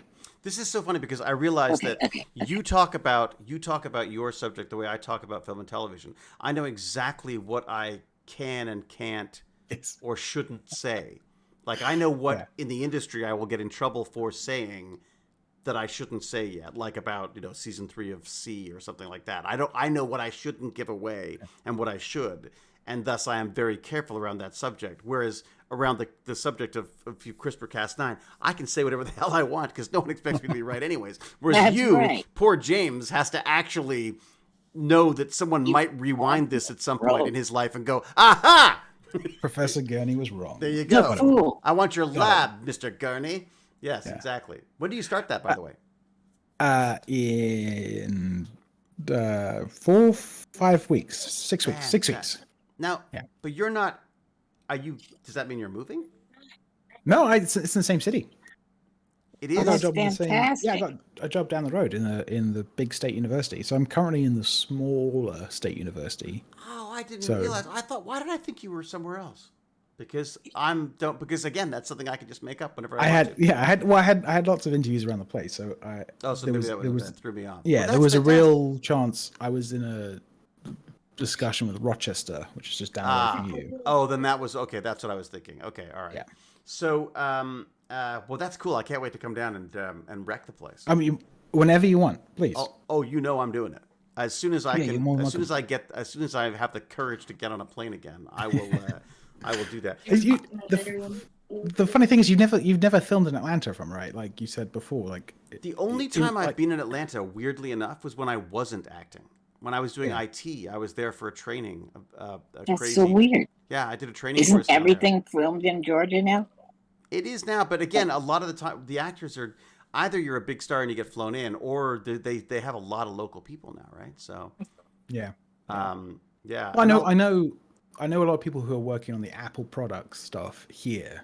Oh yeah. And I was talking to someone, I was like, "Oh, I actually know someone who's in a show on the Apple." I didn't name drop you because I was like, You they should won't care. totally name drop me But because you know it'll do Oh, yeah. nothing for you.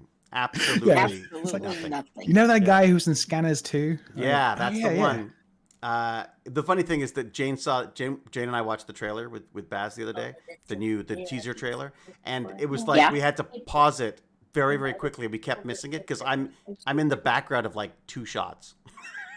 And I'm like, wait a second, what happened to the villain of season 3? That's how my agent pitched it to me. Well, dude, that's the way the end of season 2. Yeah. You're like, you come out of the woodwork and you're like, But no one wants to see explosives. me. No one wants to see me damp and half dressed getting out of the mud. I don't know. I'm more than happy to That's have where I'm slow at. motion shots of Jason Momoa pulling himself from the dirt, and me blowing crap up. You know, every time you see a bomb, my bombs. Just so you know. I personally think it's a compliment that you're the more scientific barbarian.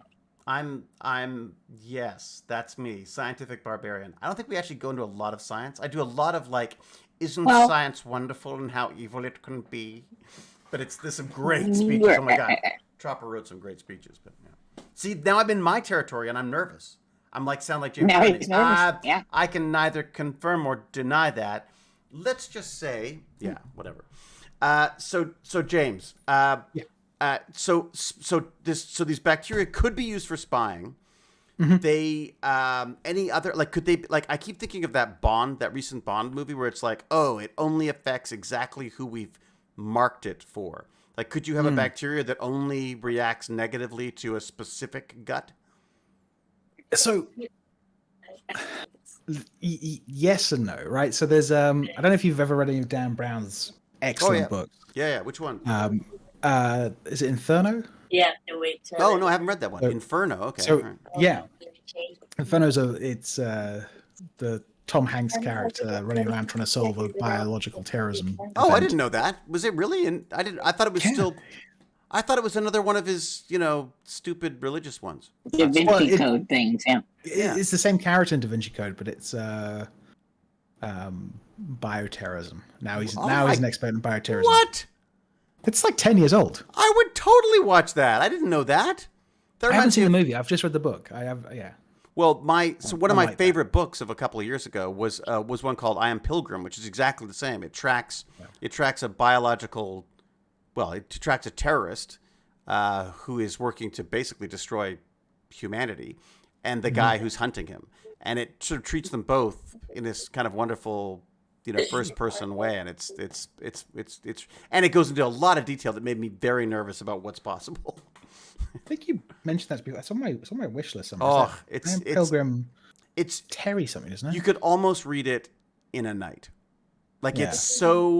it's just you cannot put it down because it's one of those oh, there's people. There's Tom Hanks looking very scientific. Yeah, I see. Look at that. Lots of big I buildings. haven't watched the movie yet, but Someone's dying. I'm looking. Yeah. no, there's a lot- Terry Hayes. You recommended this before. I did. I'm pretty sure. You know why? Because Yeah, it's really good. I should read it. Yeah, it's Is it on Wait. Kindle? actually Gimpy G. You'd love it too. I think. Well, I sent you a message once asking are we able to borrow audiobooks, or do you just have to If you have a library subscription, there's Yeah. lots and lots of free audiobooks. I have a library. Okay, I have a library. I went to a whole rigmarole just to get my library card renewed. So Yeah. I'm going to try that. During the pandemic, I I really discovered they want have to- amazing stuff. Oh, that one that you've been saying, cultish. Oh, I really that's want fun. to read that. Yeah, that's fun too. Again, it's a bit popcorny, but it's fun. It's like I think there's an interesting thesis that could have been written in about a minute, but she's expanded it with a lot of great stories about cults and things and how that language is Right, used right. to. Well, I want to see that one for Yeah. sure. Speaking of those Dan Brown movies, CERN just fired up again and found 3 exotic particles. Woohoo! You can do it. That's interesting. Three new ones. Are we Talking about the do we break ability physics?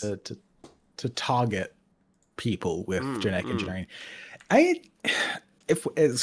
Put it this way: if we're able to build a cure using these technologies, we could build something that could damage you as well. I mean, most treatments have this trade-off as a matter of fact, right? If you do something that changes the homeostasis of the body, chances are you're going to have symptoms somewhere else from your medication. So it is doable. Like you could target someone based on transcriptional activity of a specific bacteria and say, if you see this, destroy it, and that then might make them At the beginning it is. But from GPG, anywhere we've from got- more sorry. immune to cancer to less immune to cancer to die the next day from toxin. I got to jump in. Gippy G, I'm not sure if it's sensitive information, but we're It's not since it. Okay. Hey, very guys, good. All right. All good. Just want to make sure. I know it's do you know fine. what they're doing? They're doing strategies for Fall Guy. No.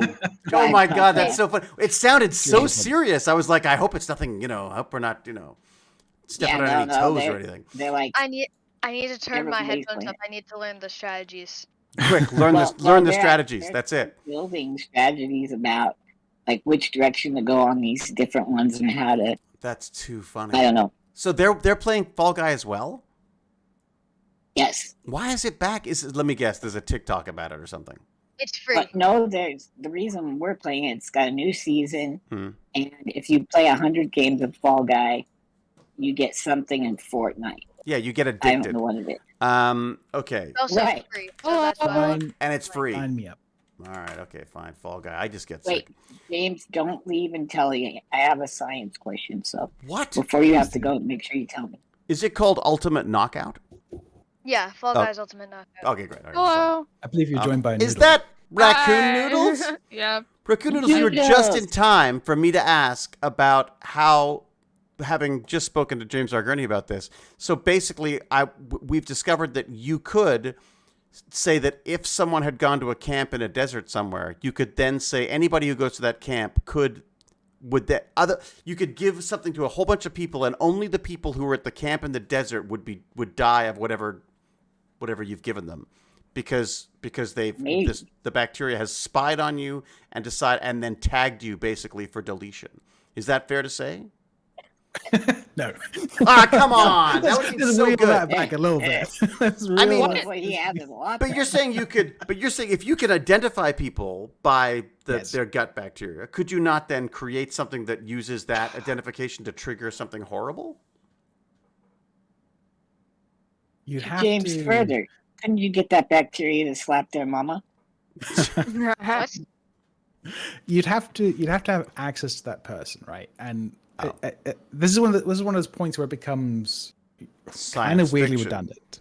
Okay, yeah. Well, Yeah.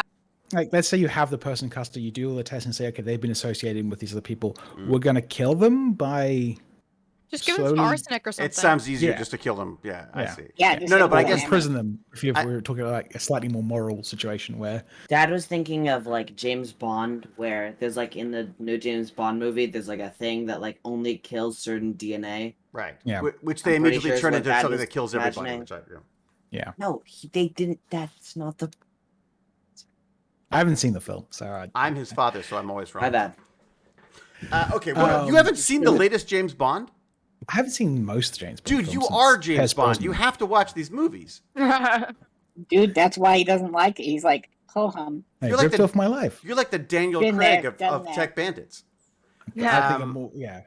So, yes, okay. I guess my thought was, I keep thinking like, China has the largest database of DNA information in the world now because they have either a compulsory or mostly, voluntary system where everyone will come and get a blood test and they put it into a big database. Then they can figure out who's weaker and who needs to be in camps and stuff. So apparently there's a bunch of this has been going on. And I wondered if, if they saw, if they decide that, all Uyghurs are dangerous to China, could there be something that could they not tailor some kind of a genetic mutation or something to rid themselves of this, of what they see as a perceived enemy? I can see that. I mean, it's kind of eugenics, a bit like eugenics, isn't it? But like it's just cheaper to like murder them all. Yeah, just hit them. But again, then again, think about it. Like, if you're a government, right, and you want like a certain amount of people to just suddenly disappear, while yes, you could hypothetically just murder them all, I think having like, while it could be more costly, having like a way of no one knowing, like all of a sudden, all these people just died, no idea, like no one has any idea what happened. Just all of a sudden, these certain people that all coincidentally worked in this one lab, they'll be like, oh, a virus went around in this lab or something like that. And kill those people. No one will think of it as the Chinese government is out to kill all these people because they did something. Like it was just really unfortunate that everybody. Yeah. It's like, oopsie whoopsie, how did that happen? People currently think that about coronavirus. Yes, I was going to say they absolutely do. Well, and they thought about AIDS too, right? People used to say that it was God's way of getting rid of LGBTQ. Not even just God. So a very, very respectable scientist, and actually my current boss's PhD or master's mentor, a guy called Bill Hamilton. Like he has a law named after him, effectively in evolution biology. He's one of the biggest names. It's like Darwin. There's Mendeleev, and there's like below that level, there's people like Hamilton and oh god, I forget his name now. Another British guy who thought of like bird stuff. William Hamilton, Bill Hamilton, W.D. Hamilton. His name is W.D. Hamilton. Yeah, I just saw you googling it. I did. Oh right, I'm doing it right now. There you go. Yeah. Interesting. Okay, what is his and what's his take on this stuff? So he died. He's dead. He died in I think early 2000s. Was he killed by a gut bacteria? No, he was killed by malaria. Okay. Oh. When he went to Africa to try and track down the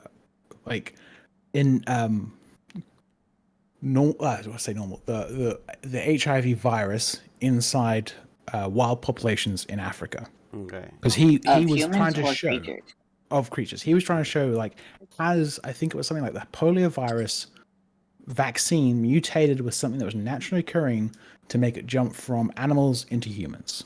Because that was a genuine concern. He was testing that theory. Real scientists had at that time. And still slightly fringe, but again it was like he went out there and he caught malaria and died from taking I believe an aspirin because he had a headache, had popped an aspirin, and it caused blood clots to basically happen in his body, and he died from that. Oh, that's just wonderful. So don't do science, kids. That's what we're learning here. What we've learned is remain, stay ignorant. Okay, got it. But what was the conspiracy theory around that then? There is, yeah. Of course. I mean, yes, of course there is. But people like him, he's, as I said, he's on that level below Darwin and Mendeleev, like John Maynard Smith and folks, and very, very bright guy, super intelligent, very friendly apparently as well. It's funny, like he's got a friendly face. I'm trying to think like for an actor like thing. This is like someone who worked with any of the big Elizabeth, what's her name? Hurley? Cleopatra? Yeah, like no. No, that's Elizabeth Taylor. Taylor. Yeah. Taylor, this is the very best of actors of Charlie Chaplin, the big names. Right. And my boss worked with him, and he calls him Bill. And it was like, oh, Bill said this. It's like, oh, you mean Hamilton? Yeah, so it's Like I throw Guillermo around. Was that? yeah, is that, yeah, got right. it, Yeah, okay, got you it. call him. I think you just call him G. Well, Gilly most boy. of the time. GDT. Yeah. That's it. G. Oh, Interesting. God. But the was it unusual for people to die this way, like with malaria? Is it? I didn't realize Traipsing aspirin. around had- Africa, probably. Yeah, people died with it. He No, had but a the pretty- aspirin part of it. The aspirin, I think, was like a complete freak accident. Oh, Like, okay. I see. Basically, 1 in a million chance of happening. It happened to him, unfortunately, and that's what killed him. People don't believe in accidents, though, do they? They find it very, very hard to believe that there's Yeah. a randomness. It's hard to plan for an accident, you know? Just like people think Gimpy's house burnt down by force Accident. majeure. Oh yeah. Whose house? Gimpy house G. burned down. Lan- Right. Yeah. You know that was James Gurney, right? Force majeure. Yeah, of course it was James Gurney. Who Yeah. who else would it Who else be? wanted that audience at the time? Oh, What that's game were you crazy. playing, by the way? Exactly. Someone asked me today what game you were playing. Diablo 2. Diablo, It was right? Diablo yeah. 2. Very Yep. good. Yeah. Very Yep. good. Good game. Okay. All right. I haven't played it since, just in case. Yeah. Oh, well, wow. so it was You're a so hellfire. Basically, it was a hellfire. Then was what you're talking. Well, so Yes. here's the funny thing: Gimpy That obviously we he was played doing Diablo voice too. commands, and he was like fireball, fireball. Then his house caught like Nice. It You is think true. Alexa maybe jumped in and took over? just right tinderbox off. we Oh go. my god. We just don't tell the insurance. Yeah. So, Ixnay on the okay, fireball, eh? so- Oh, he is so right. He's not lying, guys. He Yeah. didn't make it up. That's, I was that's actually kind of hilarious. I kind of love that. Yeah, it's true. So Okay, and kids, the other remember, thing- when playing in video games, don't use fire. and science is Yeah. dangerous. Got it. Yeah. Oh, speaking I of know what dangerous you- science, I'm trying to talk my son into doing some sword forging And Ooh. diseases are made by the government. in the backyard. Yeah, that diseases. Well, you know what's funny is so malaria is something that Bill and Melinda Gates Foundation has been trying to solve for years now. So I wonder if there's someone's jumped onto the and they also thought that they thought Bill Gates was responsible for injecting trackers into their arms during the pandemic and stuff, right? yeah. Um, So here's a real case scenario where something like this has almost happened. right. And just fills me with unrepentant rage. How did they Unrepentant capture? rage. Wow. How did they capture some? Not some Bin Laden. Yeah, Bin Laden. How did they capture Bin Laden? Who? How did they capture Bin Laden? Osama bin Laden. I thought it was. Oh, didn't they? terrorist. It's terrorist. I thought it was. I thought it was a drone thing. Hadn't they been sort of like surveilling the Canvassing area? around and stuff. They also used. They had a fake setup polio vaccination No. campaign. So Oh God. yeah, Oh, that's awful. But wait. Polio- Did they actually vaccinate people though? I actually don't know. I think they were making that, but so for the TechBandits here, polio vaccine efforts. Yeah. we can eradicate polio. Polio is Really? 100% human. Yeah, It's basically just like we did done, with isn't smallpox. it? Isn't it basically? Yeah, it's down. yeah. It's down to a few hundred cases a year in Mm-hmm. places like Pakistan, Afghanistan, some parts of Africa. If I'm right, polio is the disease that it cripples people, doesn't it? Yes, it paralyzes you. It's Paralyzed. I have an aunt who suffered from it as a kid and has to walk with walking sticks and her legs Yeah. are weirdly, Right. yeah. Okay, thank you. Just making sure. So there's been a lot of pushback going into communities in these areas where aid workers, effectively people who are going out their way to provide aid and provide vaccinations, have been murdered because of this belief that they Yeah. are spying on people. Oh no. Oh no! And of course And they were. It came out that some of these groups were in fact spying on people and spying on the Taliban and other indigenous groups who are in the area.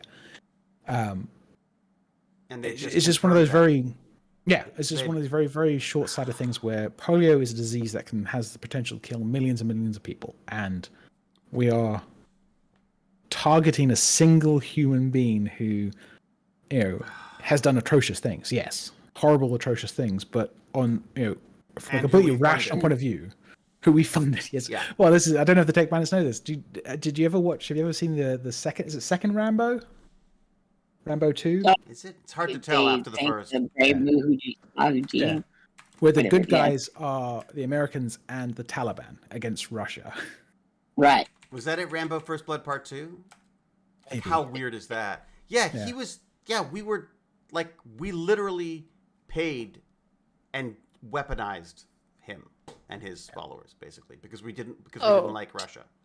And of And course then we now lose interest, we abandon people, and then there you go. and let's see what happens. Now we're doing the same thing in Ukraine as well, right? I mean, I'm not sure that we're weaponizing the wrong people at this point, but at We the same did it time, in Syria for did sure. it in Syria, absolutely. Yeah. I mean, we seem to just make the same mistake over and over and over again. People don't seem to learn. Well, that's what they But say. You're doomed to repeat yourself unless you study history. That's really weird. History repeats itself. Afghanistan's been a complete and utter. Yeah, I don't know. want to use a swear word, but if you should read Dumpster the fire. Dumpster fire. There we go. There. That's good. America I right know, now. I know what you did say? mean, though. Actually, America's a dumpster fire. I'm not sure. Afghanistan's almost is like a.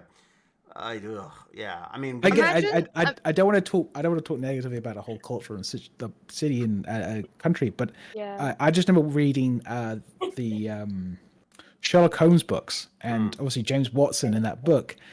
It says, "Oh, he was injured." I think maybe I'm wrong here. It's either the second or third. It's like, "Oh, he was injured in the second or third Afghanistan war." And these books are written in 1880, 18. People have been fighting. Yeah. Already at that point was on multiple Afghanistan wars. Didn't like Napoleon have problems with Afghanistan or something? Yeah. Like, isn't it I mean, something crazy everyone like- has because we keep sticking our nose where it doesn't belong, and like.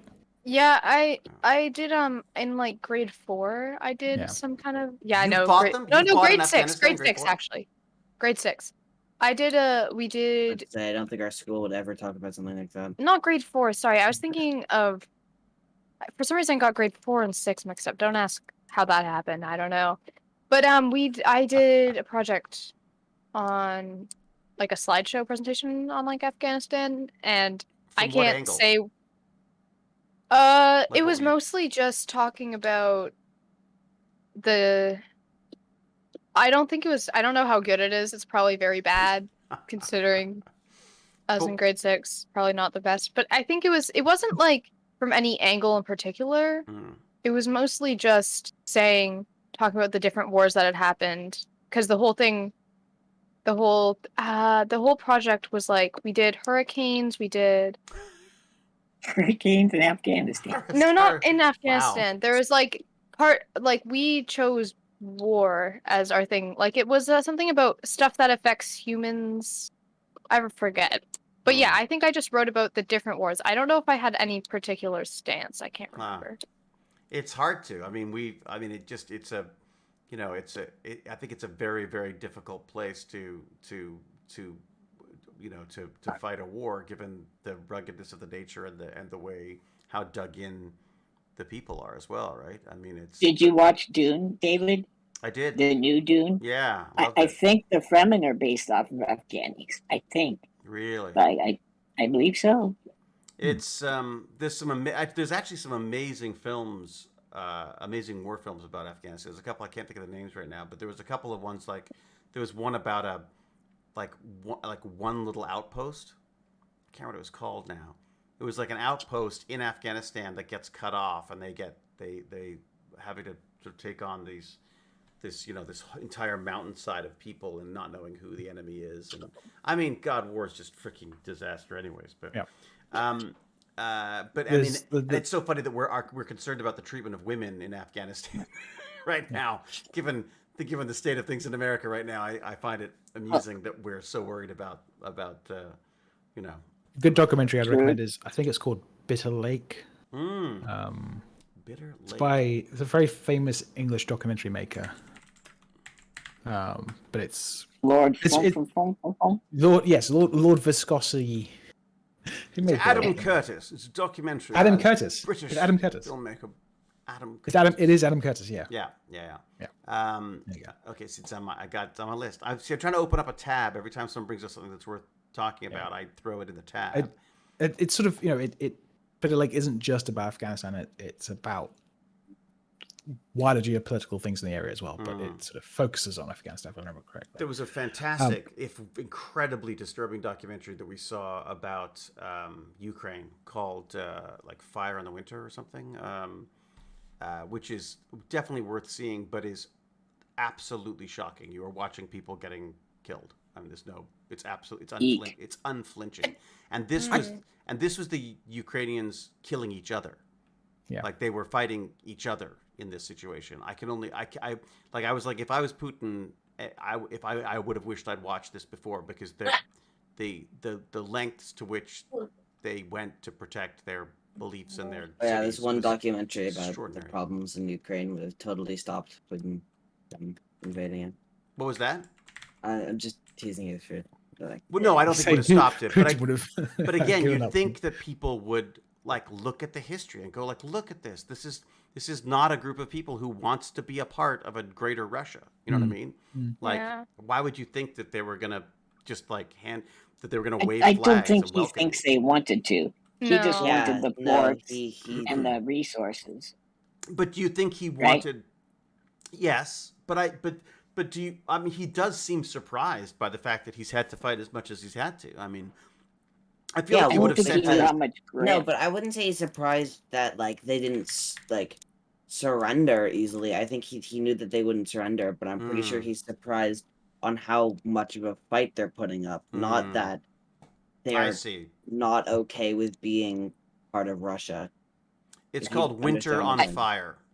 It's a Says 2015 documentary called Winter on Fire, and it's Ukraine's fight for freedom, which is ironic because then this happens. Yeah, I know all these documentaries, right, are like about very bad things, but their names are kind of cool. Sorry. Is that a bad thing to say? I don't know.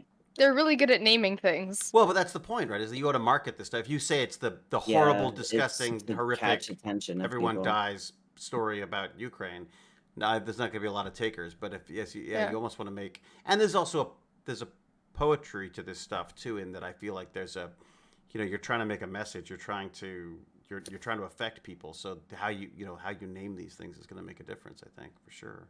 Okay, super quick. Yeah. I don't know if you saw this, David, but okay. These the Russian military always does these, these mock-ups or whatever you want. These, what's it called when they go do something that's like not real? War maneuvers, like War games. War games. Okay, they would do those, and then when they were over, all the people, because they're not getting paid very well, would siphon all the gas out of all the vehicles. Right. And sell it and various things like that. Right. Sell off all their rations. Yeah. And all that. Well, they were told this was just a maneuver, and then while they were being amassed on the border, right? They were just told it was a thing. So they sold a lot of their fuel. That's why that whole convoy shut down halfway across Ukraine. There were and so they many were issues. starving. There were so many issues, weren't there? And a lot of upkeep that was allegedly done to the vehicles was never done. They just they took the money for it and didn't actually. The biggest one that I shouldn't laugh about, but I was quite amused to hear, was that apparently Putin spent literally like millions, hundreds of millions of dollars bribing officials and hiring people to help make his arrival, the kind of the flowers thrown and like basically. Oh, neat. And then all of the money was stolen by the people he gave it to in Russia. It never got to Ukraine, so there was no counter operation done. The money was entirely stolen by his own people in Russia. This is fantastic. Yeah. Oh, that's funny, David. I'm sorry, that's funny. I'm going to throw one more quick thing in here that I thought, I don't know who it was in the chat who mentioned this, and I looked it up to see if it's true. According to Scientific American, the polio virus has been detected in London sewage in samples collected between February and May. It's a polio virus type 2? What? No. Does that make sense? No. Do you want me to throw Should I put the link in? Should I put the link in for you, James? I read about it earlier. You did. And what do you make of it? When they met, I mean, it's there. It's kind of terrifying. Hopefully, it doesn't lead to any cases. But is that because people aren't getting vaccinated now? No, it's probably because someone traveled from Jesus. an area You with talk about endemic. conspiracy theories, and then you just I was really hoping I could just like throw it at the anti-vaxxers, but okay. So No, I you're- think it's sorry. because of the government. I think they're trying to kill everyone again. Again, So guys. I cut come off on. James. So what were you Sorry. saying, James? It's probably because someone traveled from an area like Yemen or So you're blaming Awesome. Yemen. Oh my yes, it's all Yemen's fault. But like most of these things, I they're probably a case of someone traveling from an area where there is endemic polio and arriving in London and With polio? But Nick. isn't that the problem? well, with polio in their system. Oh, I So see. yeah, Right. Oh, wait a second. It's in May North have America vaccine. as well? No. KBK says North America too. No. Well, all that means, Raccoon Again, Noodles, it's is you should probably stay not out of the that sewers. bad. Just stay out of the sewers. Well, yeah, that's fair. I mean, Sorry. we still have a lot of people that were I'm affected by surprised polio by like Mm. I guess. alive. Yeah. Oh yeah, like I say, one of my aunts is a polio child basically. I mean that was she grew up with it. I wonder if there's anybody in iron lungs anymore. Oh, there God. was one person who Yeah. was in one. What was an iron? What did they do again? What was the deal on the iron lungs? I'm looking it up right now. See, breathe for you. A negative Right. pressure ventilator, a mechanical respirator, which encloses Do they, most why, of a do they not person's use them body. anymore? Very, very, very, Well, very there's rarely. probably to better use one. rare like Holy crap! Check this out. That's what they look like. That does not look comfortable. No, that. No. you Wow. wouldn't say. What is the point of them? How does Wait, where are you showing this? I didn't see. Oh, it's on the Oh. trailer. It's on the Okay. the stream now. But what is Okay. the I don't know what the point of the iron Breathe, lungs is breathes though. for you. Does it? Yes. Oh, In the but gist now of we it, just have at least. respirator things. Is that or we have some kind of a Well, there's tons Well, of ways. no, to this was a breathe. less intrusive. You could still speak and everything. How do I? so it basically just pushed pressure onto your body and squeezed out the Well, air and then brought it back in again. I mean that's the And then lowered it so then that drew air in through your lungs. Yeah, through your mouth. Your head sticks out of the machine, so your head's exposed to regular atmospheric conditions. Then they raise and lower the amount of pressure on your lungs, which then pulls and pushes air out. Do you get it? Kind of. wow. Yeah. It just seems incredibly complicated. What is it replaced with now then? I don't know.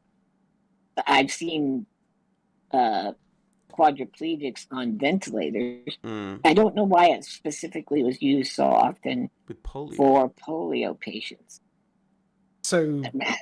Probably prior because to I want to say 1960 or something, a positive pressure ventilator, the ones we use in, for COVID and stuff, just not really a thing. I would guess, and again, this is me guessing, that it was a technology that was buildable in the 1930s and 40s that could be used, Right, and, right. maintained fairly easily. So it's a Yeah. ventilator, but it's just another way of It ventilating. is a type of ventilator. Oh, there you go. I don't know of a And then- specific reason why yeah. you'd use an iron lung over a current ventilator, aside from one, you don't want a ventilator down your throat for any amount of time. It is Right. incredibly unpleasant. Hate it. Yeah, Been most there, most done that. times people who get ventilated get put out because it's painful, uncomfortable, and you have a tube inside your lung breathing for you. Yeah, and they I- also have to paralyze your muscles so you don't fight against it. I had one when I was a kid, and I was rushed to hospital with I guess some kind of pneumonia or something, and it was Yeah. I don't know if it was yeah, it's an asthma attack, right? it was asthma It was related. like a mixture between I because think it was asthma related, but yeah, it was pneumonia. So I remember the oxygen; it was horrible, absolutely horrible. Yeah. Um, There's also a huge risk for getting an infection after having a ventilator. Yep. makes Yep. Yep. sense. So I currently want a project. Who knows where those doctors have been? Yeah, the filthy doctors. It could be in the they- sewers of London. Yeah, With they the could be the polio. London They're- sewers. Well, you know where they are. They're in the sewers looking for hang out. polio. Yeah, exactly. So I'm currently working on a project with pediatric ICU kids who've been ventilated, and That sounds like a fun. it is just such a cherry experiment Yeah, to be sure. running, right? So much fun. And we're basically trying to see if there's a pattern between patients who have an underlying condition and patients who are in that situation via accident, like car crash or so and so. Right. And the most tragic is we have kids who are, sub a year old who have been shot, and it's because What? Wow. yeah, That is yes. something. Is that's a common thing? That's enough that we have 2 of those in that trial, Really?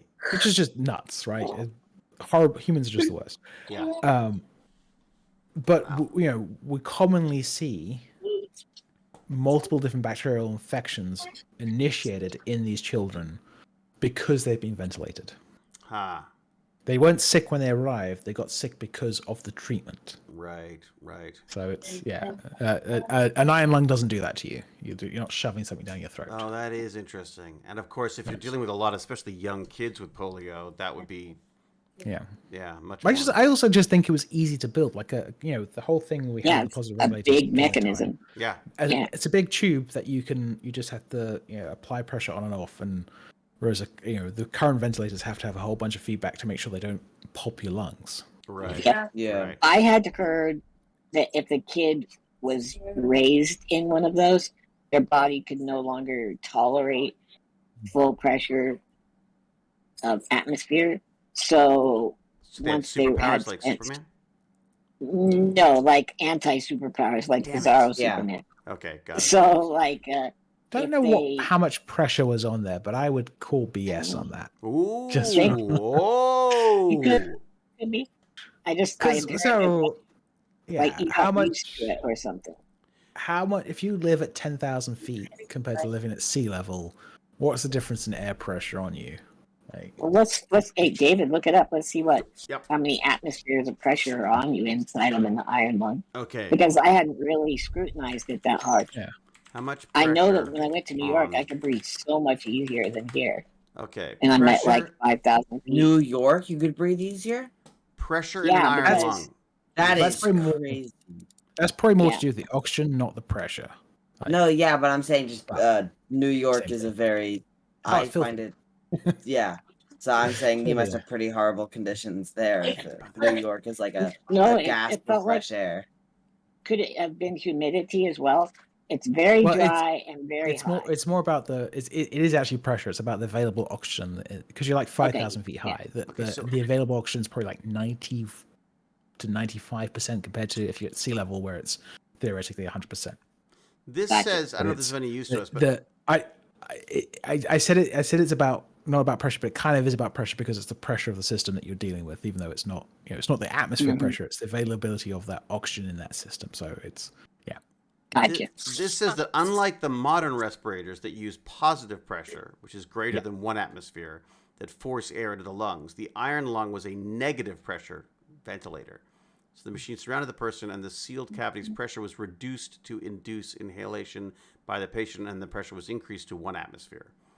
So 15 psi. Well, then never mind. That doesn't make sense. It doesn't seem that much. I mean, it's possible, I guess, that if you're a young kid, you're not developing the lungs, maybe because it's being done for you. Is that possible? or- Someone said in chat that I don't know if I'm following this conversation properly, but that the not being able to like function thing might because when after lying down for a long time, your muscles. yeah. Your So muscles it could will- just be a laying down thing. Yeah, I it could just see be that. lying down, stuck in an iron lung. It might not because of. I think it's also probably because you had polio, right? Oh yeah, Oh, yeah, there is the that polio helps. part. That's That true. part. Yeah. That There's might help. that. That might help Yeah. a bit. Yeah. Yeah, because even if Gimpy G moved around a lot, I'm not sure it's going to really help his muscle No. situation that much. I'm willing Well, to actually, try it, Gimpy G it'd probably screw him up even more. And that's a pretty tall order. Yeah. So Yeah. Yeah. But Q was doing. I do wanna wasn't get Q sure doing for the round, though. exercises? Q was doing He should- exercise. No. Was supposed to be doing exercise for a while, wasn't he? which is just nuts because we've so for the bandits, one of the things that happens with Q and Gimpy situation often is when you exercise the muscle, we've known for a long time that the damage is not repaired. So right. when So you why typically develop exercise? muscles, the muscles get ripped, and then you get ripped, as it were. But the damage is repaired, and that builds a stronger muscle fiber. So In a lot basically, of- what you're saying is the muscle will still rip, but it just won't repair. Doesn't get fixed. So every time Oh. you exercise, it's actually chipping away at the availability of your body to do any exercise. Oh, that's So what the fun. hell was Q being put through what physio for? Because some Because the idiot government covers it. had a tick box and went, okay, well, he's not able to move very well, so why don't we exercise and physiotherapy? That's the first step. Not thinking, well, we've known probably since the 1980s, 1970s, longer than Q's been alive, that this genetic condition leads to the deterioration of muscle linked to exercise. It's the checkbox medicine. You got to watch it. So sorry, go. Yep. But okay, I was put through this. They would put me my parents put me in a bathtub full of ice until I couldn't feel my legs, and then snap me into braces and do exercises. Yep. And eventually they were young people, 28, 29, and they said, no, it doesn't seem right. And so they stopped, and they tried to, social services was going to take me away. Oh. So we went to the muscular dystrophy clinic, and they were like, what the hell are you guys doing? And like, this was the 70s, and they already knew by then, as James was saying, that you're doing the opposite of good. Is this doing because bad. people just weren't up to date on the information, or is it just like they just thought this was the way to solve it? This is the way we solve other problems. Yeah. We'll just do the same thing. It's funny. I mean, at a time of completely nowhere near that kind of a scale, but you can't get both shoulders MRI'd at the same time because the government doesn't have a checkbox for shoulders. They only have a checkbox for left and right. So I had to do two completely separate MRIs, even though it would obviously make much more sense and be much cheaper and much more resource less intensive to just have done both at the same time. But they At the same time, yeah. But we had to do one each on different days because they're of the way the system is set up. Are you in the tube? Is the tube actually not taking a picture of your whole body? It has. I think they put a little sort of thing around each shoulder that I think stop that from moving. I guess so. It was very specific somehow. It was quite a specific. I guess the way it was set up, or whether it was just configured that way for that specific thing, I don't know. But I assumed that everyone coming in was coming in to do left arms, but it wasn't. That wasn't the case. They had to rejig the whole thing. Oh, you thought it was left arm day? Well, I literally thought, well, maybe that's the way they're doing it. Maybe they're just because I knew they were behind on stuff, but no, it was all completely different things. Because of course I have to talk to everybody in the waiting room. They love that, by the way. Some people don't like it, but some people do. But don't talk to people that are in a waiting room, you freak. Isn't that weird? I know, it's so funny because I'm not sure that I particularly like it, but a woman said hi to me and we had a nice long chat. And she talked about how she'd been in the hospital for years and it's kind of cool, actually. I hate when. Well, you hate it because we had a Stargate nerd who took me aside. You talk to people in like waiting rooms and stuff, like during the dentist, and you're sitting there and you're like talking to people about like their horrible like tooth canals and stuff like that. I'm like, people are interesting. I find it's like it's all people. Everyone has a story, and it's just kind of fun to know what they are. That's what I like. I like about it. But but again, if people don't want to talk, I don't talk. That is actually sorry. That's just really funny to me. The fact that you, David, you're like, I want to talk to everyone, and Baz is like, I rather you talk to nobody at all. Well, when I was Baz's age, I would rather my father spoke to nobody as well, for that matter. True. But so actually, well, now we're talking about healthcare. We're talking about MRIs and stuff. This was something else I thought was fascinating. Was the way the MRI works, which is I didn't realize that it was quantum mechanics that enabled us to do MRIs.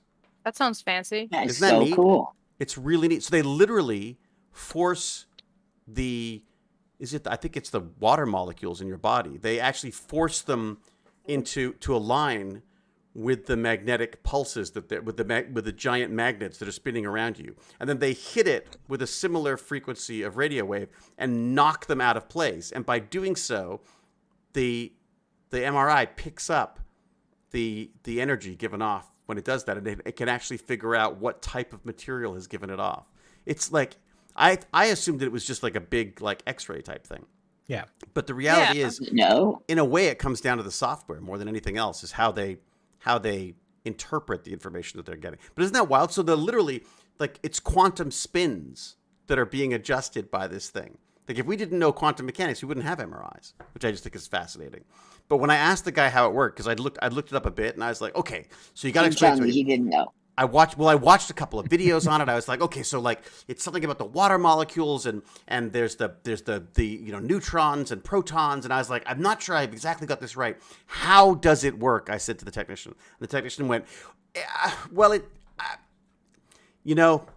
it's just physics.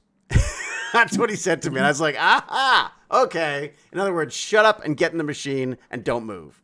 So that was my experience with the MRI thing. But I'll tell you, I should see if I can pull up it's pretty neat what you can see. You are being sliced at I don't know what the level would be, but like these, do you use MRIs at all in any of the stuff you're doing, James? Couple things. Yeah.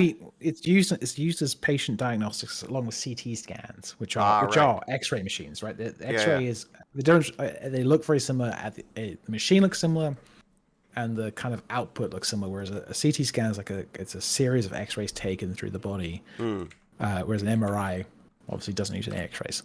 Right. But it's used to diagnose patients. We also the history of MRI started as nuclear magnetic resonance machines. Yeah. NMR. So these were used to look at like chemical structures, like looking at subatomic level. Oh wow. What is the structure of this chemical and stuff? So that's actually how they started. I think it's one of the famous physics Irwins, not Schrödinger, one of the other ones. He was talking about how the spin can be measured, the echo of a proton. This is where I'm not a physicist. I think it's a proton can be determined, and you can use it to work out how many protons are present. Right. Well, because you can't have two identical spins on at a level. What do they call them? Shell. What do they call their quantums? They jump out in different shells. The shells are because they can only exist at certain levels. Valence shells? They are the valence shells. Not the valence shells. Valence shell is the last shell, isn't it? Isn't that the last one? The outside I don't know. one. But it's the what is it called? The whole idea of quantum. I didn't understand this, but apparently the whole idea of the quantums is that energy is like at this level, and then it jumps to the next level, and there's nothing in between, right? They come out in these different levels, and so and you can't have two of these spins at the same. You can't have one spin up. You can't have two one spin ups protons. You have to have one spin up, one spin down. Otherwise, they bump to the next level. It's absolutely fascinating. I don't understand a word of it, but it's No, neither do I. Oh, it's absolutely amazing, though. I think I lost you at like MRI. Really? Sorry, magnetic resonance imaging. Yeah, I want to show you my record, but I don't want to show you obviously all of my medical information. I'm not sure how to do that. This is gonna go well. This seems a little flawed, Dad. I wouldn't. You think there may be a problem? Right now. But it is extra. Oh, maybe I could download just the. No, Dad, don't even try. You can just block You're it going out. to dox yourself again. Watch You're gonna this. do something. You're I'm gonna going to dox myself. Really? Okay, let me. Yep. always do that. This is an issue, David. Well, while you're looking for that, I should mention to the bandits, like, this technology is not that old. It's younger than David. Like, in terms of. So basically, Wow. it's, So it's really pretty old. old. But Yeah, like, so it's Well, like Thank you, Noodles. dinosaur. In terms of usability, medical fields can move very quickly and very slowly. Like, to have these machines built and put into hospitals is hundreds of thousands, if not millions of dollars. So, Oh the yeah, availability, the machine was over $1 million. Just the machine alone. easily. The new one's easy. Like, even so, I think it's like 1970, late 1970s, early 80s is when this technology like first happened to be able to like take a picture of a human body. And prior to that, there's so many things we just couldn't look at without cutting someone open and ooh, physically fun. looking inside them. Well, that's what's so wild about it. The pressure is on. I'm going to see. Feel free to keep talking. I'm just going to try to find. I've got a science question. Oh boy! Yeah. Look out. Okay, so James, what 3 things do you need to make diamonds? You need pressure, heat, You're a and lawyer. carbon, right? Carbon. Yep. I don't know if you Right, need heat. right. You Yeah. need pressure, but Oh heat's yeah, kind but of a I think it's byproduct. something. Isn't I it don't something need like heat. a lot of heat and pressure, a lot of pressure, You can and see. And then it's on like carbon charcoal. creates heat? It's just Right. yeah. So, okay, now stay with me on this. Sure. David spent like 12 Oh, boy. hours in the dentist chair. Here we go. Between his butt cheeks had to have been The pressure. incredible pressure Kind and of pressure. heat. It's true. Yeah. If we could have tucked some charcoal briquettes up there, Mm-hmm. couldn't we have a new diamond? We'd have the creation? forge. We'd have the forge we want. Yeah. Photos. Is that would that do it? Is that the one? Let's see. I'm if just that- saying, is it plausible? I had It a is feeling a- we it is weren't a gonna. I had a plausible feeling it wasn't gonna be quite the Yeah, I don't know scientific why. thing that I was hoping for. But Oh, I had a question for people. yeah, go. I'm curious. Who I likes love it. museums? Who likes what? Me, Museums. museums. It Well, depends. I like natural history museums. Not art museums. more. Okay. I'm not a big art museum fan. Okay, so I'm talking about Dinosaurs. is this okay, David? Yes. Is the really big museum in Toronto big enough to talk about by The name? ROM. With Yeah. the ROM? Oh yeah. That's yeah. okay, that's I fine. think so. It's That's like like the- Toronto. yeah. It's a Royal Ontario That's Museum. the I think Royal we're okay. Ontario Museum. enough. I think Okay. We're good. So for example, has anyone here ever been to the ROM? Well, I'm Many, guessing. many times. I love it. Okay. Yeah, So every I think single is that time. would that be a natural science museum then? What type of History? A lot of History? it. Well, no, a lot of it. But no, I think it A has lot of there a is lot of science it. probably in it. No, yeah, there's dinosaurs. Yeah. That I would say there's. So like that type of museum. So like a history. I love that. I went to Yes. the one in New York. It was fantastic. It's the National Oh. History Museum of National, America. right. I saw Lucy, or at least the bones of Lucy. Ooh, who's Lucy? Like the first. from I Love photo In the Lucy? human. sky, Oh. in the sky of diamonds. See, I True. went with I Love Lucy. That's how old I am. I was just gonna. It's the Beatles. first what I think I've heard. Lucy is considered one of the earliest examples of a human in the Of fossil. it. record. Ooh. I believe Sorry. it's Anthropithecus, or is it? I think it's you're not- right. Wasn't she Yeah. like the closest thing we could get to the missing link type thing or something? Wasn't it the? Yeah, I yeah. don't know that. I'm um, trying to remember who the You name got of the this name, paleontologist found Lucy. it. what was that? But I'm the type of guy that when I saw that, like the hair on my arms all stood up because I'm like, whoa. Yeah. Sorry. And they had an actual scale size blue whale in a room. Uh, Oh, and yeah, its that's tongue They was had like, they had that exhibit at the ROM at one point. they had that. They had a giant whale carcass at the Ontario It was Science the Place too. Bones, but Which I was yeah. surprised. Yeah, they had a whole exhibit on blue whales at That the ROM. carcass is like a. Yeah, That that's would mean it's disgusting. like the entire dead body. Oh, That okay. would be very disgusting. Well, that would have been way cooler. It would have been rotting it and would have been smelled rotting, really, really yeah. bad. Maybe they did have that, and it was cool. Yes. No, they had. They It did was. have that. It was entirely just. Bones. Yeah. Yes. Do, okay. oh, I the saw that. bandits know what? W. Do the bandits know what they do to whale carcasses on Oh, the beach? look at that! What do they do to whale carcasses Don't on they the blow beach? them up? Yeah. Do they? have to Oh. think- they Oh, sometimes with blow them up. dynamite? Is that? Oh my god. Did I bring it up? Oh, that's my shoulder. That's my shoulder. I found it. That That's my He's shoulder. checked and double checked. How creepy is that? Isn't that wild? Why is it- Why has it got a hole in it? Well, that's the bone. So that's the bone. And how do I? Can I open another one? How do I open another one? No, I gotta be careful. And I gotta be really careful because I can end up giving Yeah. something away. But like, so there's hundreds of these little slices of it, and you can keep going down through it. So I can scroll through these photos, and you slowly go through your entire shoulder. Like That is exactly and then you what I slowly go thought your through shoulder all would your look like. medical Isn't it? information.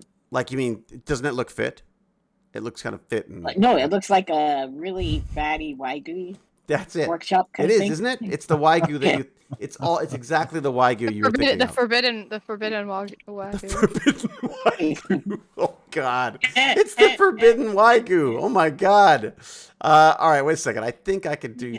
Can I That do was a this? good one, Noodles. That's pretty good, Noodles. Yeah. I have to give you that. I am known for my comedic humor. Thank yeah, you it's very brilliant. Great. Yeah, Good you're- job. Good job. yeah, you're brilliant. There's a comedic. very- Your cannibalism user is on point.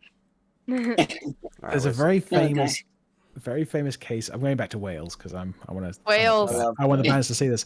There's a very famous case where they tried to blow up a whale carcass on a beach and completely Oh, misunderstood jeez.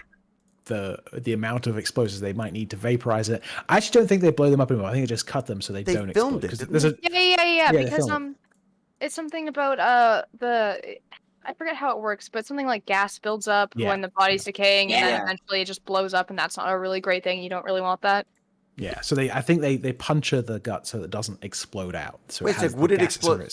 But if you just left it, it would explode? Yeah. 100%. Yeah. Well, I say 100%. Yes. 100%. As a lawyer, I can guaranteed. officially tell you. Okay, wait a second. So if But there's a video out there where they blew up a whale carcass and they didn't quite realize explosives may not just vaporize everything in one go. So they think I saw that. Yeah, video I feel like I've seen. Wasn't it like on film? Yes, yeah, it's on film. I think it was Australia. I want to say. I think Might somebody. have been. Yeah. I feel like somebody might have brought that back up to HD quality. Okay. Oh, that's cool. Some fool decided that they were gonna they thought it should have been seen at full scale. Yeah. I think I found the This video. picture of you. Where is your head at in this, David? Okay, so there's another one What there. are we looking at here? So that is looking down, I believe. Okay, like if you were standing up looking down at you. from Yeah, like above? looking down through my shoulder, through the top of my shoulder, and into the below that. But again, So you're then looking your for head would these be white. lower left. Okay. You're looking for these white bits because those are where there's weird fluidy things. So but it was just I just found the technology. I'll put together an animated GIF. How's that? And then we can all look at it. Slideshow. But just the technology behind this thing I thought was fascinating. That we were literally dealing with the quantum mechanics, which nobody understands, and yet we've somehow managed to figure out how to make computers figure out what those signals are telling us. So by spinning particles, and I feel like it should hurt. You know what I mean? Doesn't it feel like you should feel Like it it should somehow? hurt. It does. You're right. Or that you should feel it somehow. Yeah. I'm convinced I can feel it tingling in my head when I had an MRI done. Oh, that's interesting because I was convinced that it was making my stomach wobble, and then I realized it was just that I'm fat, and that there was a lot of rumbling going on. I thought, oh my God. It's actually something's going wrong. But of course I was like, no, it's just it's like being on a plane now. It's like everything just moves independently. Did you tell them about your belly button ring? No, I don't have a belly button. You didn't. See, that's what it was. I don't have any piercings. I'm a coward. I'm a coward in every way. Yeah, I was I surprised saw how teenage David. claustrophobic I was in the machine. I normally don't get claustrophobic. I've never been claustrophobic in my life before. They stuck me in, and I opened my eyes, and it's just the front of the machine's right there. It's like being in a coffin. Oh. You just can't let yourself okay. think about it. I was very lucky. that is a thought. That is horrible. Yeah. Okay. Yeah. So I went into this, Thank and you. they said, Thank "Are you, you?" James. They said, "Are you claustrophobic?" And I said, "No." And they said, "Are you sure?" And I said, "Yeah, I'm pretty sure because I've just spent February in a catacomb you of don't little count tunnels that were that. no bigger than my shoulders." And the reason why I'm in the MRI getting looked at is because I hurt myself crawling on my hands and my knees and my belly through and being buried alive. At one point, they had a story of the full like a building story full of foam and material drop down and fill the tunnel with me in it. Oh. Yeah. And that was the only time I was claustrophobic. And it wasn't when it happened. It was when we'd finished. And they said, okay, we need you to go back in. We're going to put the stuff on manually, and we'll just have you crawl out of there. It took them, the time it took them to put the stuff slowly on me was what freaked me out. Mm. Yeah. So I think. Did the you point have of to the get MRI injected with anything? I'm sorry. No, I didn't. Okay, No so you contrast didn't or have a anything? weighted contrast MRI. No. Wait, So so I I just think- want to say. So what did you tell the doctor? Did you just say, "Oh yeah, I just got buried alive. No big deal." Yeah, literally. I literally said that to him. But he thought I was crazy anyways because I was asking about physics and quantum mechanics and babbling on about all that stuff. So he's like, Talk to just... the people in the waiting room. And the How people in the long do you waiting have room. to sit in an MRI? How long? About half an hour for my one. Mine was about Uh, 25 minutes ago, something like that. Although we screwed up the first 25 one minutes because ago. I was breathing too heavily, apparently. You had an MRI 25 minutes ago? No, 25 minutes each go. Yeah. Oh, I thought he said a go. Yeah, that's what I thought too. I was like, how are you here then? I'm You've right been here. streaming for 2 hours. No. I think the claustrophobic thing for me was the fact if I couldn't lift my head and tilt my neck, look at my feet. I was having like if my head was too close to the front of the machine to be able. Yeah, Gippy, I don't know if you've ever experienced this Welcome to my inability world. to. Yeah, I know. I find it Yeah. so We funny. should talk about our problems about how like. I complain about my shoulders to Gimpy G all the time, and he's very unsympathetic. Yeah, no, I would be Oh. too. Yeah. That's The fair. worst part, absolute worst part, is my brain was completely unremarkable. I was really hoping for like, Really? Oh, look at this! Like, oh my everything was, god. Yeah. everything was a little small. You're just a Like, genius, medical. Yeah, that's what you want. Is someone to go like, oh my god, I've never seen such a Yeah. beautiful cranium. he's got 3 brains. This is raw. Of course.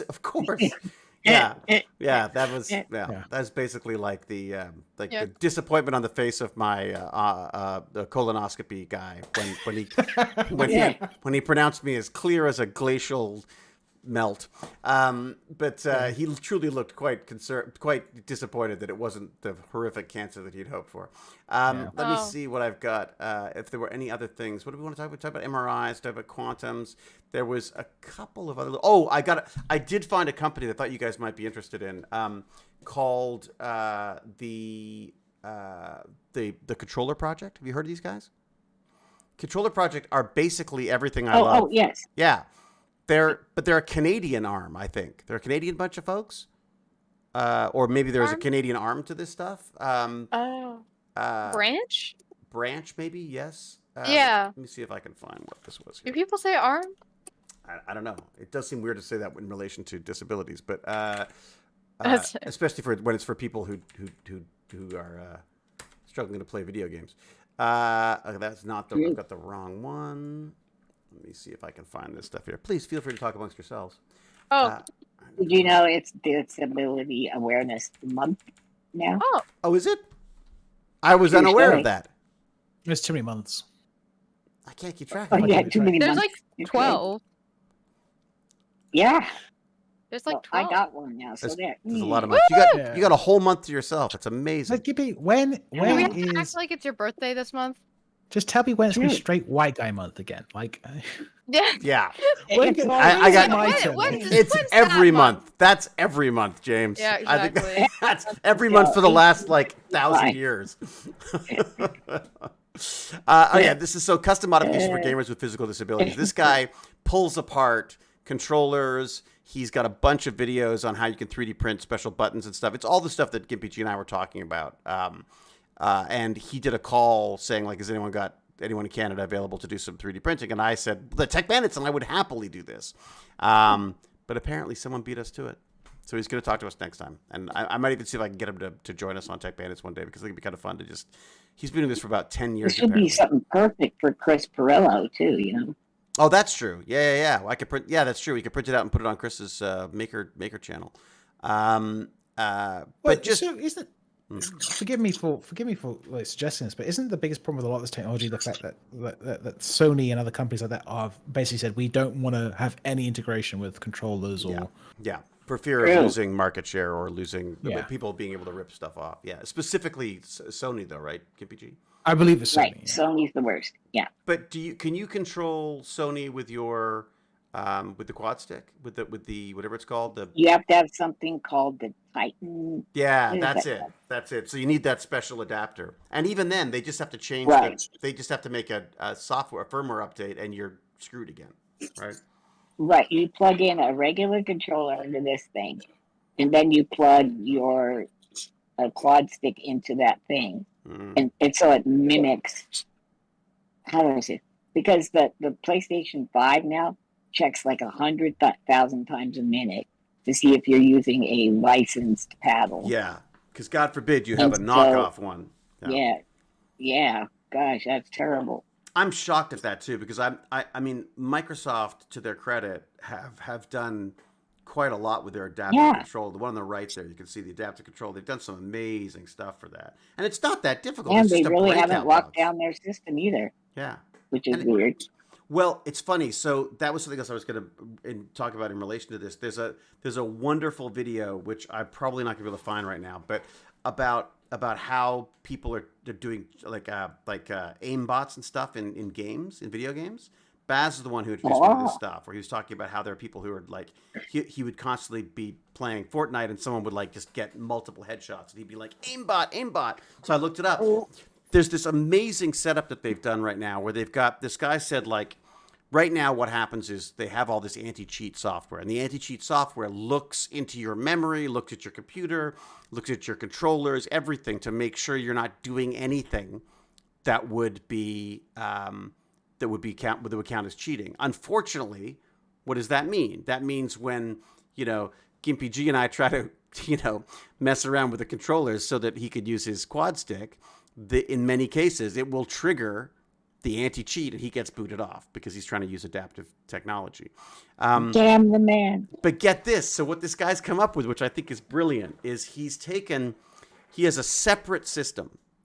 It is a separate system that takes an HDMI out from the game. So you've got another monitor cable that takes it to the other computer. The other computer analyzes it. So there's nothing for the anti-cheat stuff to track on your first primary gaming computer because it's all happening on a secondary computer.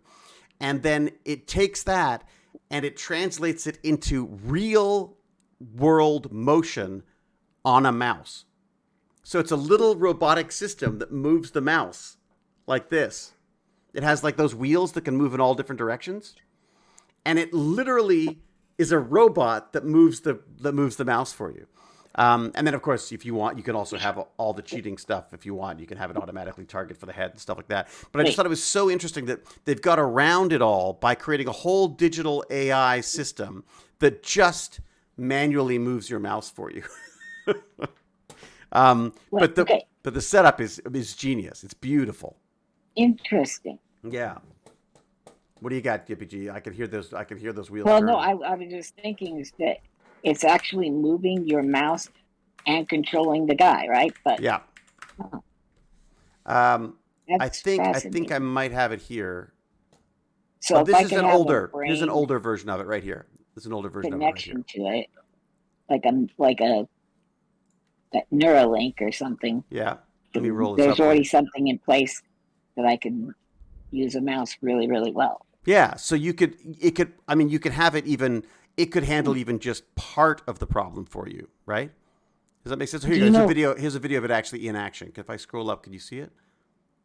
Yeah, scroll up. Let me ask a gamer. Hey, Why has it hey, got Baz, this stupid ad in the way? Oh my god, I hate freaking ads. Why can't they just give me everything for free? Okay, let me see if I can. I'll pull it up on YouTube. It's easier just to watch it on YouTube. There we go. Okay, so here's the video from the top. You can sort of see what's going on now, and then we'll get to. That's a RAM commercial. Oh, you got a RAM commercial? Oh shoot. That's fine. It's fine. It's fine. So the mouse. So this is how it sees what's going on and tracks it. Let me see if I can go back here. Okay, so there we go. So I just thought it was kind of neat because Gimpy, in your situation, you could have it like it could look after everything except the firing button or something. You know what I mean? Like, so you're limited by. So there you go. So you can see the robot on the right there that's moving the mouse, and it's just tracking things with those little blue dots. And if it could do this, surely it can track your great noggin. You know what I mean? right? We got to talk to Lawrence about that again. I got to hound him. I must hound him, Lawrence from Google, about AI. But it's just, I just thought it was kind of interesting that they've had to move all of the cheating technology off the computer so that the computer doesn't, basically narc on itself, right? Mm.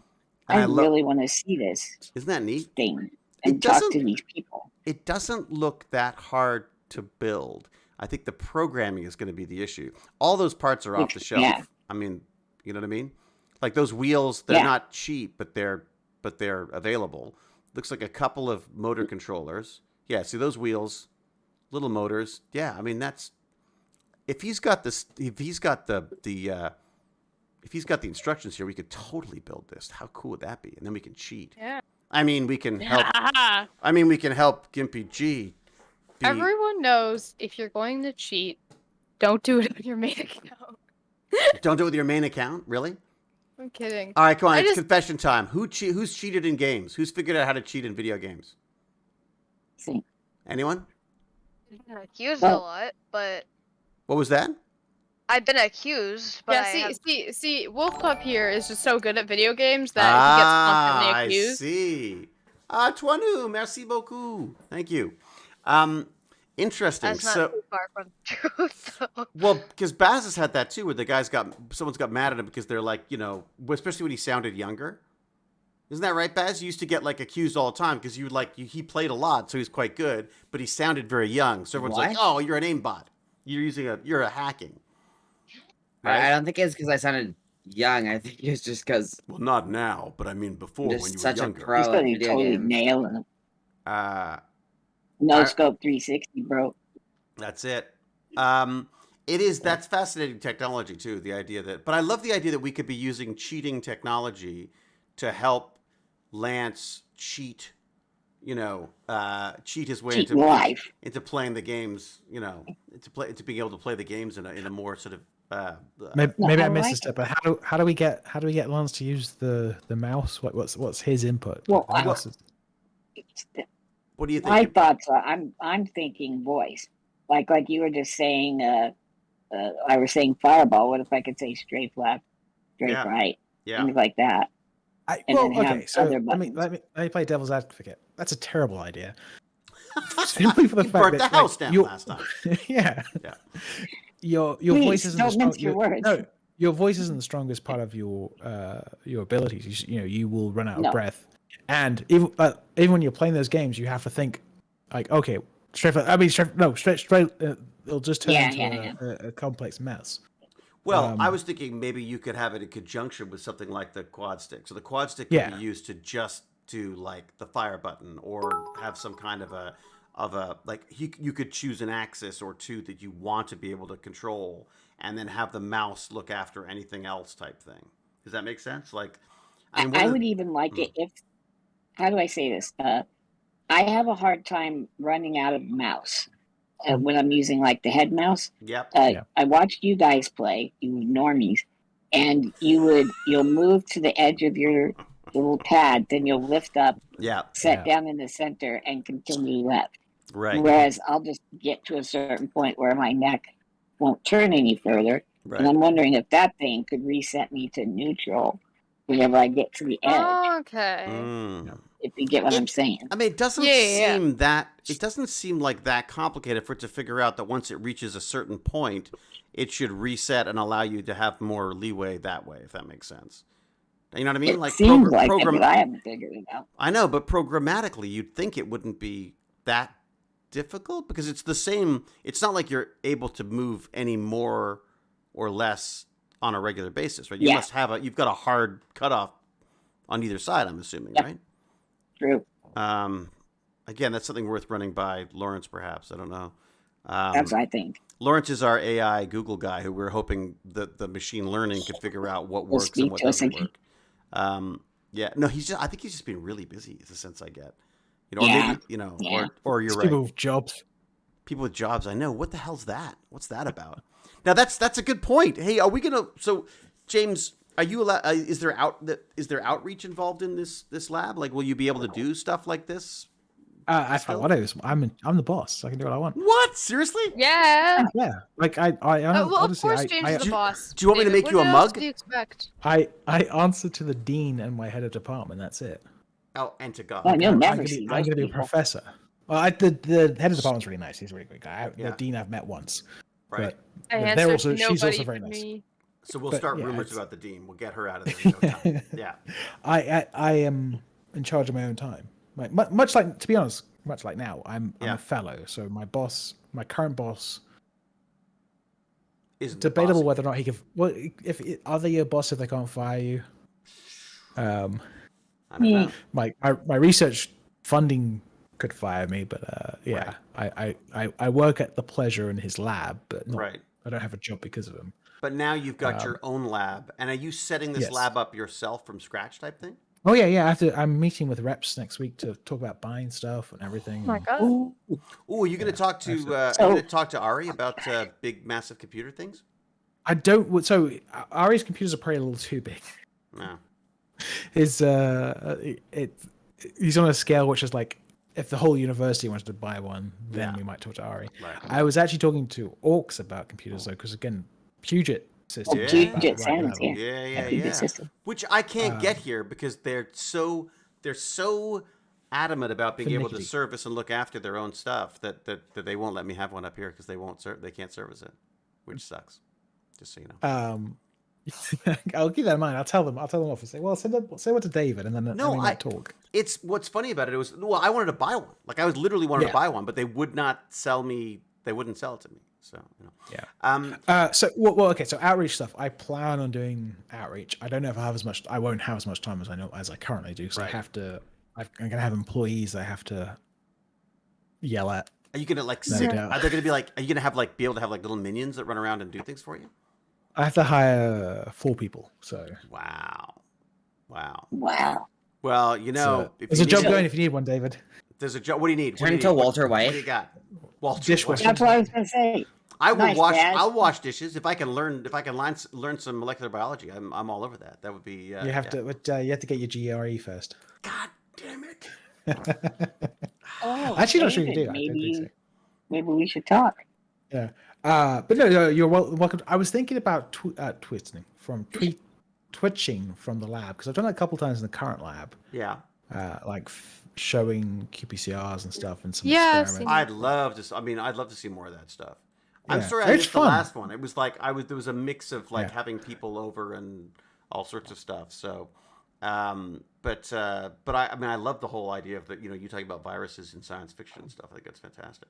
That was a fun talk. That was with Dr. N, PhD, who Do you archive them? Are they being archived? he's putting them up somewhere. Oh, because I'd don't know love if to they're see up it. yet or I not. missed it, so I'd Yeah. love to see it. But he'd love to have you on.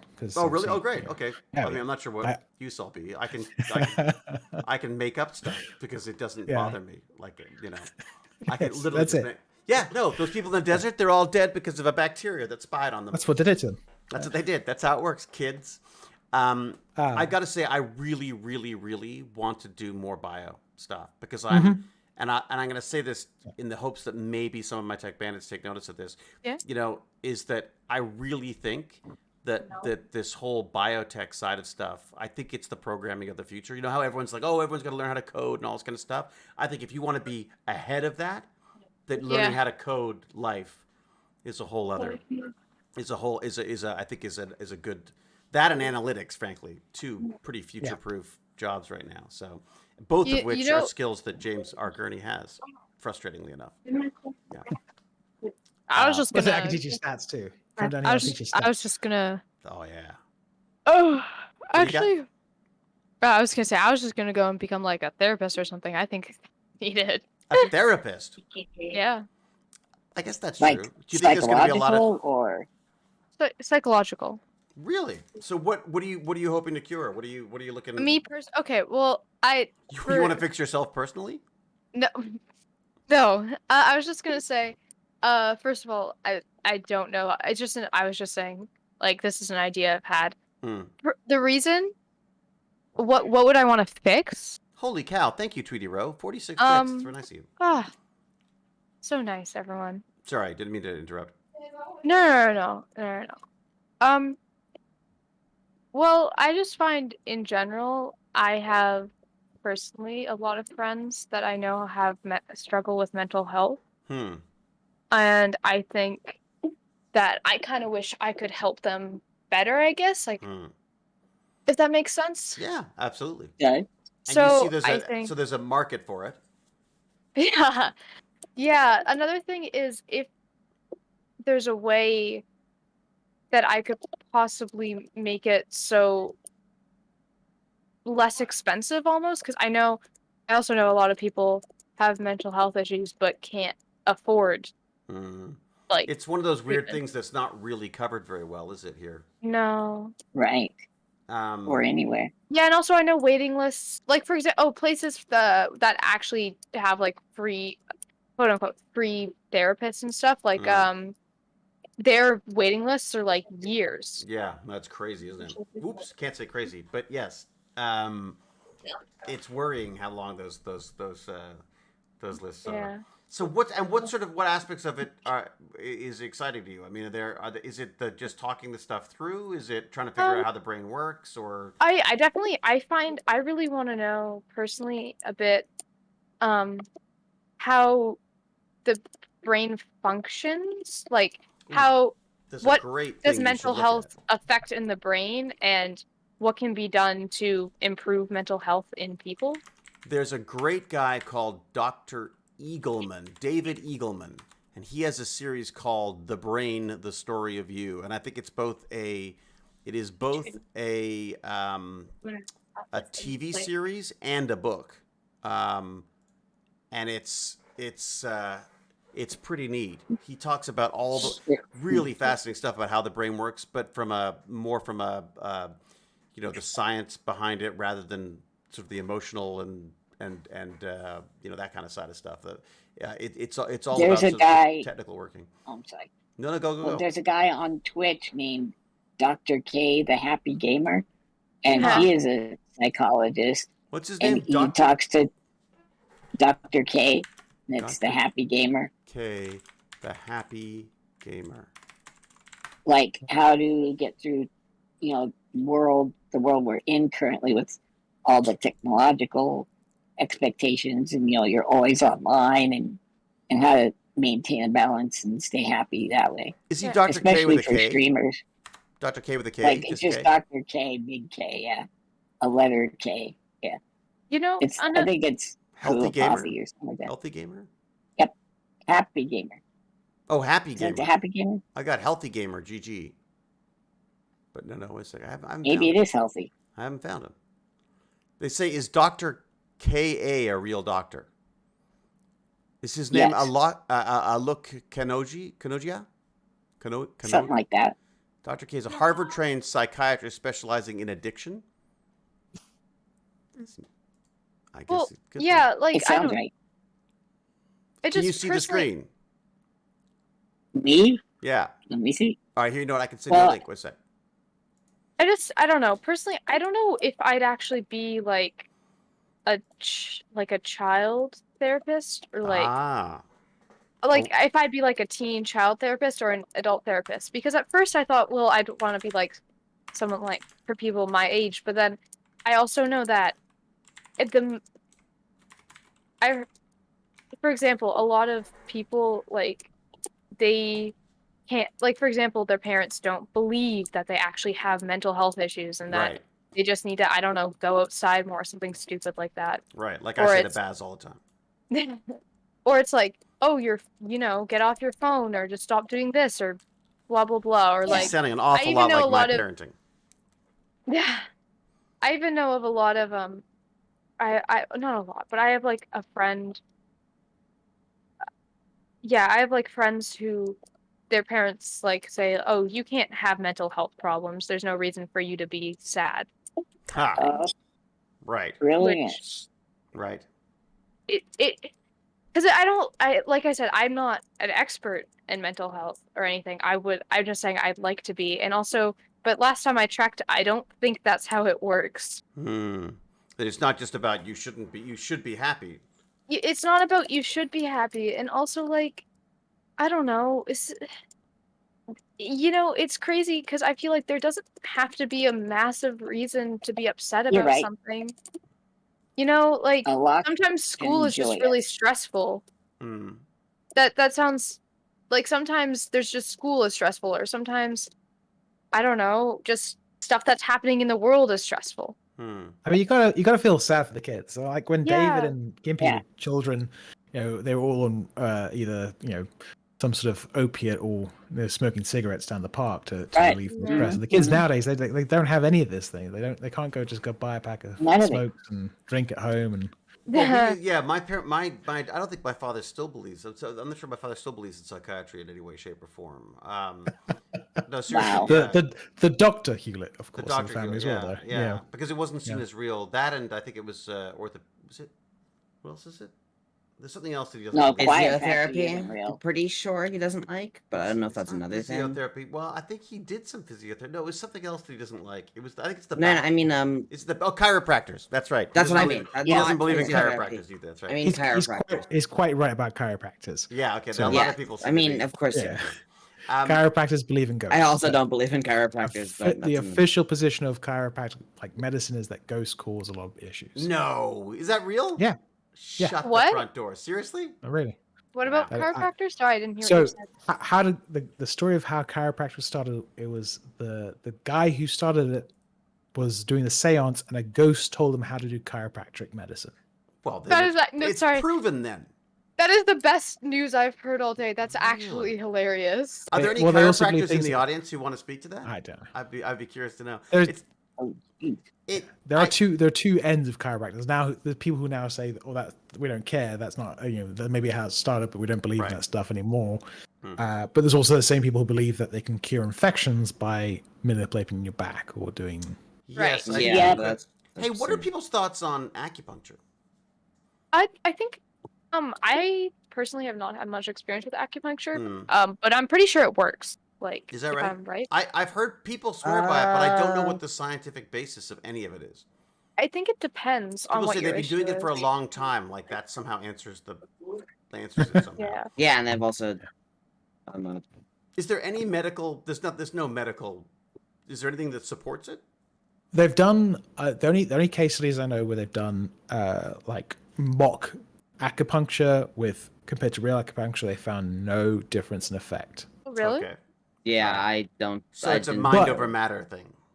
Yeah, but there's also so when I went to physiotherapists and they were doing things to my knee, I was like, so what's the Yeah. basis for this? Like, what's the peer reviewed research? I'm like, oh well, it doesn't really seem to work. I was like, and he was like, but it feels good, doesn't it? I was like, yeah, I guess it does. You know, Mm. like What, I'll do pay they $40. do the 10? Do they do the tens machine? Do they use that? No, he was putting like some cream and doing like a massage thing on my knee. I kept calling it leg mayonnaise because it was like a jar of mayonnaise looking powder. Oh God! You rub it into my put knee. me off both legs and mayonnaise with that. I mean, that just the image of the Yeah. James R. Gurney leg mayonnaise is just So- horrible. Now think- for only $4.99 at retailers New Yeah, Year, you can buy Costco. new James R. Gunny leg mayonnaise. Yeah. Now worst part now was- in chorizo. I was doing physiotherapy. My wife was doing it at the same time as me for a different reason. She was basically just getting like a massage done for her back, and like they were doing dry needling, which is similar to acupuncture, which she says works for her. Fine. A lot drier. What But is they she would- trying to yeah, fix they- with that though? What is So what- she what does had a fix? slip disc. So Oh, okay. So she has chronic issues with her discs, and basically she was getting pampered. Like they're doing all these massages and treating her nicely. Well, they had me running on the treadmill for half an hour and then like having to do weights with my knees and stuff. I was like, this is such a different physio experience where I'm over here sweating. I want the And hot she's rocks basically and in a I want the sauna. hot rocks Yeah. and the massage. Yeah. Yeah. I had mean- a couple of massages that related to the shoulders, and while they did absolutely nothing to fix my shoulders, it was very nice. I mean, and I felt a bit guilty because I was like, I don't feel like it's medically helping me. Although there was some knots there that, Massages? yeah, there was definitely some knots and things that felt a lot better afterwards. It just didn't massages. I think fix my shoulders. massages are mostly just for loosening up your muscles and kind of. I think it helps relieve pain sometimes. I- Dude, it I cer- think that, yeah. It certainly I helped me. had a nurse that would just like rub my hair, like I was in massive pain for like weeks and weeks and weeks. Mm, And she would just do that, like rub my head. mm. And it just felt better. I think we're monkeys, dude. Yeah. And we just Yeah. like to get, I think there's will- there's scientific proof of that. In fact, I believe. yeah. Yeah. So we were talking about brain stuff. I just want to mention to Noodles and any other bandits. When I was about your age, I started reading a book called A User's Guide to the Brain by Okay. John Rattray. I'm Ratty? looking it up. Ratty, let me look it up. John So Ratty. that's kind of funny. A user's guide. I like that. Yeah. It's not aimed at someone your age, and I struggled with it because I was 15 or 16 at the time. But it's a very good book. And if you're interested in neurology or the science of the brain, A user's definitely guide read it. to the brain. I'm pulling it up right now. Yeah. There you go. User's See- guide to the game brain. The Yeah, four that's theaters of the brain. Wow. That's the thing. People still really don't believe in mental health, and it's an issue. I don't know what it means to not believe in that, though. Like, you know what I mean? Like, what is it? But they Like, don't. Like, it just means you don't. It's like what basically some people just think that like depression as a medical would it be considered a medical condition? Yeah. Like, I think it's okay, something you yeah. to can some shake people, off. yes. Depression as a medical condition does not exist. I just Right. was wondering if that's the correct term.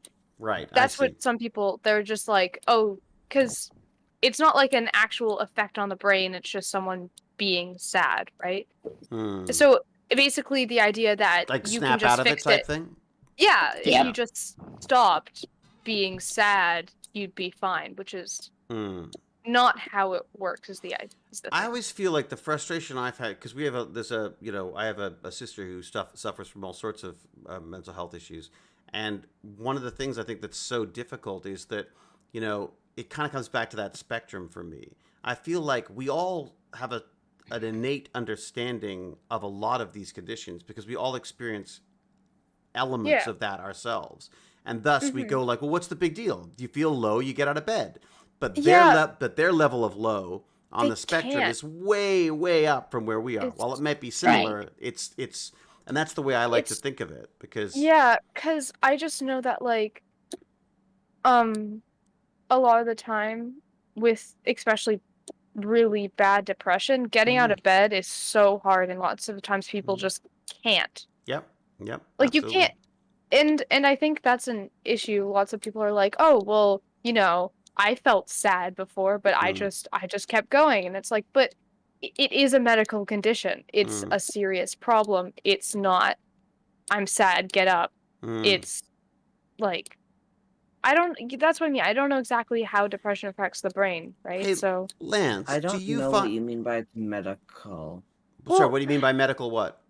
because it not medical. isn't it not medical? Isn't it a mental? Yeah, well, yes. But you don't think it Because medical relates to the wouldn't- medical? You don't think there's like maybe a chemical Well, like- thing there as well? Maybe. Maybe there could be, but that could cause depression. that's that what I wouldn't mean. be like that wouldn't make depression a medical thing. Because The like weird thing about real quick, like if you hear of post-traumatic stress syndrome, right? Mm. It's so weird. Depression can be caused by chemicals, but then your body can be forced by circumstance to produce certain chemicals. Yeah. And we know what they are. But why is the body now producing these, awareness things to an extreme degree? I think it's all medical. We just don't understand how the brain works. Yeah, that's what I mean. Because it is apparently, it is because I just know it's classified as okay, not condition. I think it's classified as a a medical illness. I think that's where we're trying to push it now. Yes, for sure. I just have to do a quick shout out to Mr. David Blue, who's just joined us, and just wanted to say hello, and a little fellow Stargater who's been kind enough to drop by and say hello. Lots of love to you, Mr. Blue. That's interesting. But Baz, you're saying that you think there may be you think that perhaps mental health is something could be separated from physical health? Oh, well, yeah, I think. wait, what? Are you saying that What you am I think that saying? maybe mental health would be separate from physical health then? Yeah, But not entirely? Or do you think I think they're different things. I think medical things can cause mental things, but I do think that they shouldn't be categorized in the same thing. Because if Really? I say I have mental or like disabilities, or I say if I have medical disabilities, they're different things. Like when I say mental, I could mean I don't know. I can't think of Are examples. you talking about like the definition of it, or like you think like when you get like if well, here's a good question. Lance, you're in a situation that people would say, "Oh my God, you must be depressed all the time because you can't move and I can," type thing. Do you find that gets put on you as someone with your condition? Are you Sure. expected to be depressed all the time? I don't know. I know that people are unexpectedly curious when I'm happy, especially religious people. Like they'll Oh. say, "Oh, don't worry, when you're dead, things will be really great." And I'm like, Ah. "What?"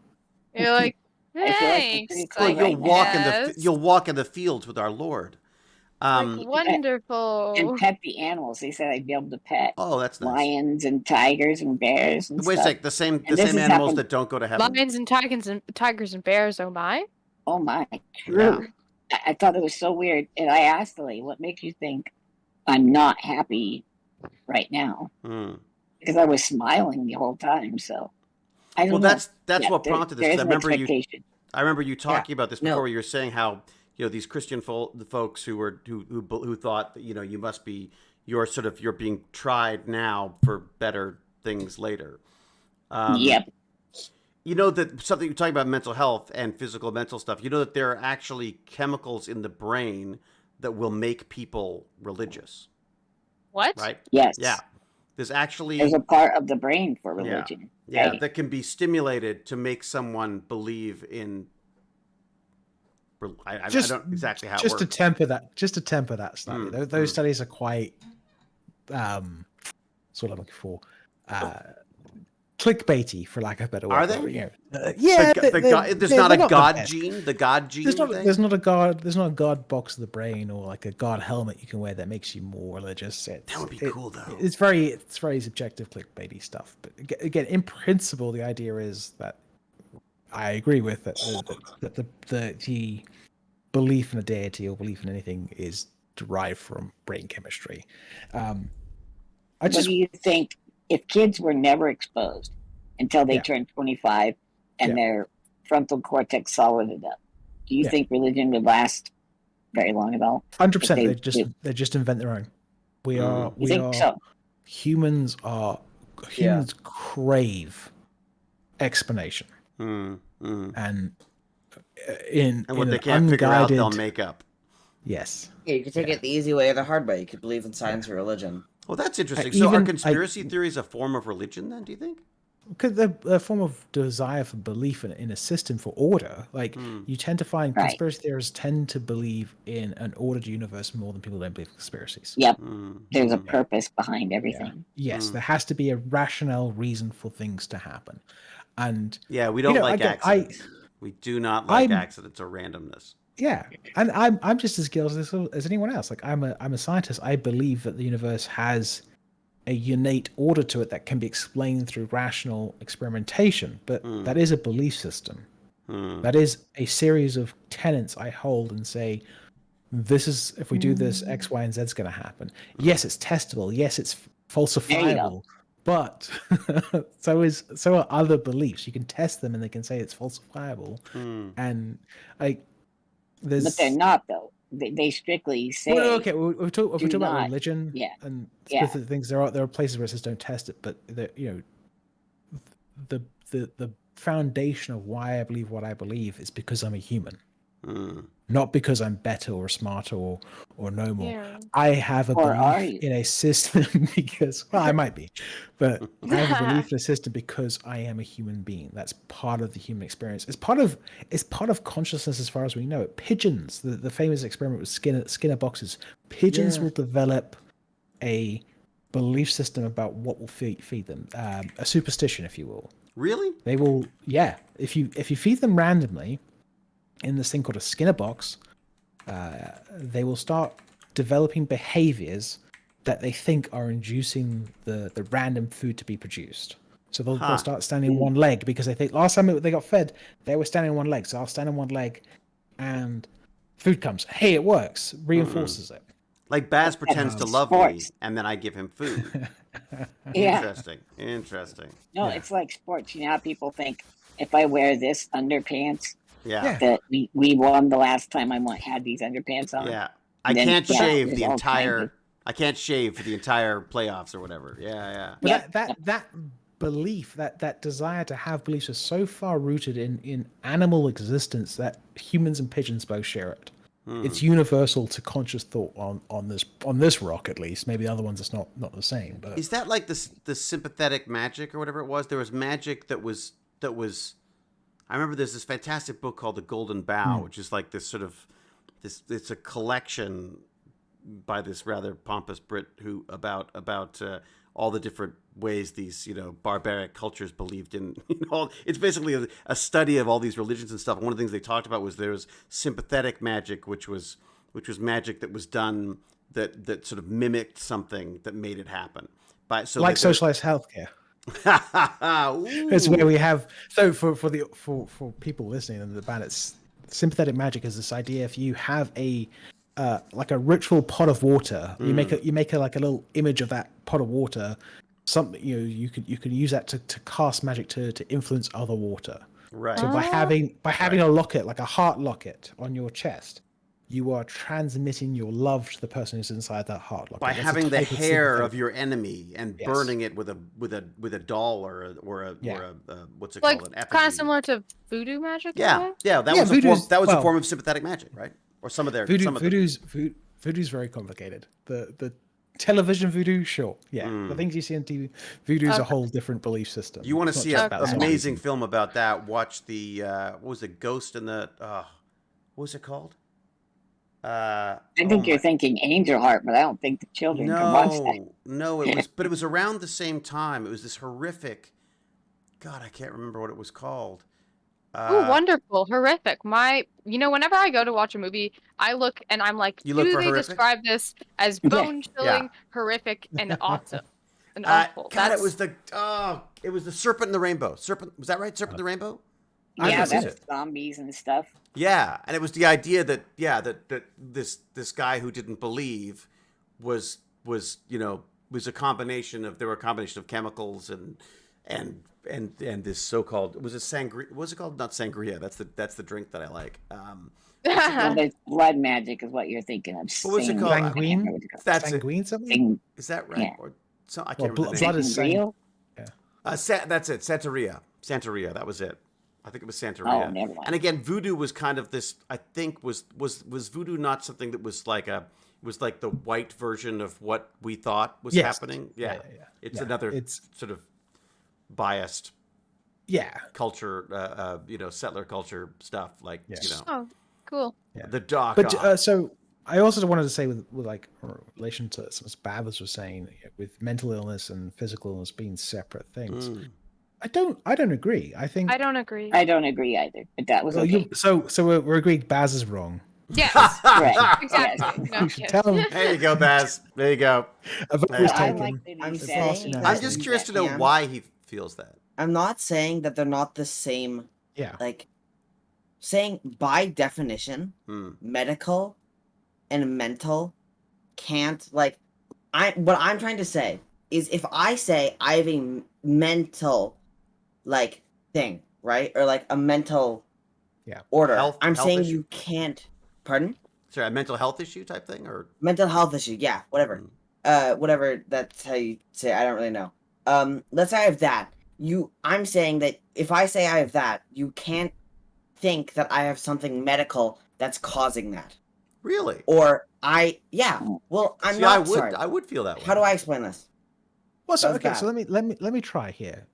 If I say I am on the spectrum for autism, you wouldn't necessarily nowadays can say, well, that person has a disease. If I say if I've torn my leg and my foot, I have an information there's something wrong. Whereas a lot of mental health diseases are not classified as any mental health issues. I'm trying to say you can have a mental health disease. You could have post-traumatic stress disorder, which has a very clear, your hippocampus shrinks. You have an increase in, I think it's GBA, some hormones. There's a very clear pathophysiology that's occurring in some mental health diseases. But at the same time, we have a belief if you are dyslexic. Is that a disease? It used to be considered a disease. When I was a kid, it was a disease. Now it's we just called it stupid. That's neurodivergent. Yeah. But I think is that getting to your point, Baz? What I'm trying to say is that let's take Lance for example, right? Mm-hmm. How people would assume that he has depression because he can't move. I'm saying you shouldn't correlate. You shouldn't say just because let's say like become fully paralyzed, right? And of course, I'm going to be extremely depressed at the beginning, but later on, when I get used to it, I'm saying you shouldn't think that because I have that, because I'm fully paralyzed, you can't assume that I have also a mental illness. Or the other way around, if you're Or the other way having around. a great life and everything's Yeah. going beautifully for you, you can Yeah. still feel down. Yeah, exactly. Sorry, that's what I'm trying to say. I see. Because obviously, depression has something to do with physical things and stuff like that. Or Oh, So it's more about PTSD. how we're defining the term physical. Yes, sorry, that's and what I'm trying to say. mental. Interesting. Okay. well, that makes more sense. Okay. So you're not entirely wrong then, maybe. It's funny. It's a weird one because I said to Baz the other day that I feel like we hear so much about how you've got to be, there's nothing wrong with being different. Everyone needs to be different, and it's important to embrace your differentness. And that I feel like to such an extent that people feel like they have to struggle to find something that makes them different, without realizing that we are all different. You don't have to try in any way, shape, or form. Even if there's subtle differences, they all add up to a very different. Like we can all be very similar. I mean, Lance and I are very similar in some ways. True. James and I are very similar in some ways. Maybe because of our background or something. I don't know. English. What it is. Yep. It's the English. Our mustaches. I just shaved today, so I'm good. There you go. See, there we're different again. But you know what I mean? Like I feel like we are all different in our own way, and I worry maybe that people are now struggling to find their own sense of identity by latching onto I have this or I have that. That's gonna make me different. That's gonna make me somehow accept. Does that make sense? Am I? Yeah, no, that makes perfect It sense. does. There's something weird going on though that I've noticed amongst the disabled. Like, let's say for hearing, you know how they can do cochlear implants? Yeah. There are deaf people in deaf communities who consider that almost a betrayal because there Consider it wasn't anything. genocide. Yeah. What's that? I consider It's it a form so- of genocide. Yeah. Yeah, like they're getting rid of a type of person, a deaf person. Yeah. And I'm just driven mad by that. I'm like, what? Yeah. No, you're actually lacking something we all else have. That doesn't make you worse or bad, but you definitely could stand to use another sense.